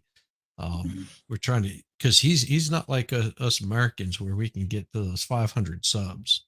He's got to get 1,000. He's got the watch hours. He just needs to get those subs. Yeah, I have been doing amazingly on watch hours. I'm at 14,000 or something. So everyone, thank you for watching, and I get to watch my football team play in 45 minutes. Nice. And I have to. I thought we'll be done today, so I would be painting my Spider Ninja for Jung this evening. Oh, I thought you were going to paint your nails. No, that's like Jamie's Jamie. job. Yeah, Jamie is painting my nails. nails. I don't paint nails. Jamie is going to do that. Oh, those are nice. Look at that. Yeah, but because for Halloween. you got new nails. Yeah. Mm-hmm. But I'm too old to fight. I had my nose broken too many times. So yeah. Oh, Farrell just came. Graced us with her presence. Yeah. And she's a queen too. Yeah, she was sitting there and said, "Oh, they're gonna end, so I'm gonna come." But welcome, Farrell. This day has only been questioning the jurors about who watched something on the internet, and they had to. Well, let's put it this way: they picked two. They had to get rid of 3 jurors, two regular jurors, 1 alternate. Right? Yeah, two regulars, 1 alternate. So they had to pick 2 new jurors. Yeah, and they're gonna start their deliberations all over again tomorrow morning at 9. I can see why it went 27 hours the last time. Yeah. And I'm just gonna see if I can find Legal Vices, because Legal Vices will have a wrongfully convicted stream tonight where the focus will be on the Zachariah Anderson case, and Solomon will be there, Rackets will be there, Ozzy will be there, Chandler will be there, and of course the man, the myth, the legend, Legal Vices will be there. So everyone should be checking that out, and I just put it in because sometimes I put it in the chat. Farrell, don't clip it. Go watch it, and now we're ending early. Maybe I can get some sleep early, and then I can come back and watch it later. Yeah. All right. See you, Brandon. Thanks for hanging out. Bye, Brandon. Later, folks. Have a wonderful one. It will be trendsetting, and I'm gonna hit all the things and see you back again tomorrow. We'll love Jamie tomorrow. She's only a day away.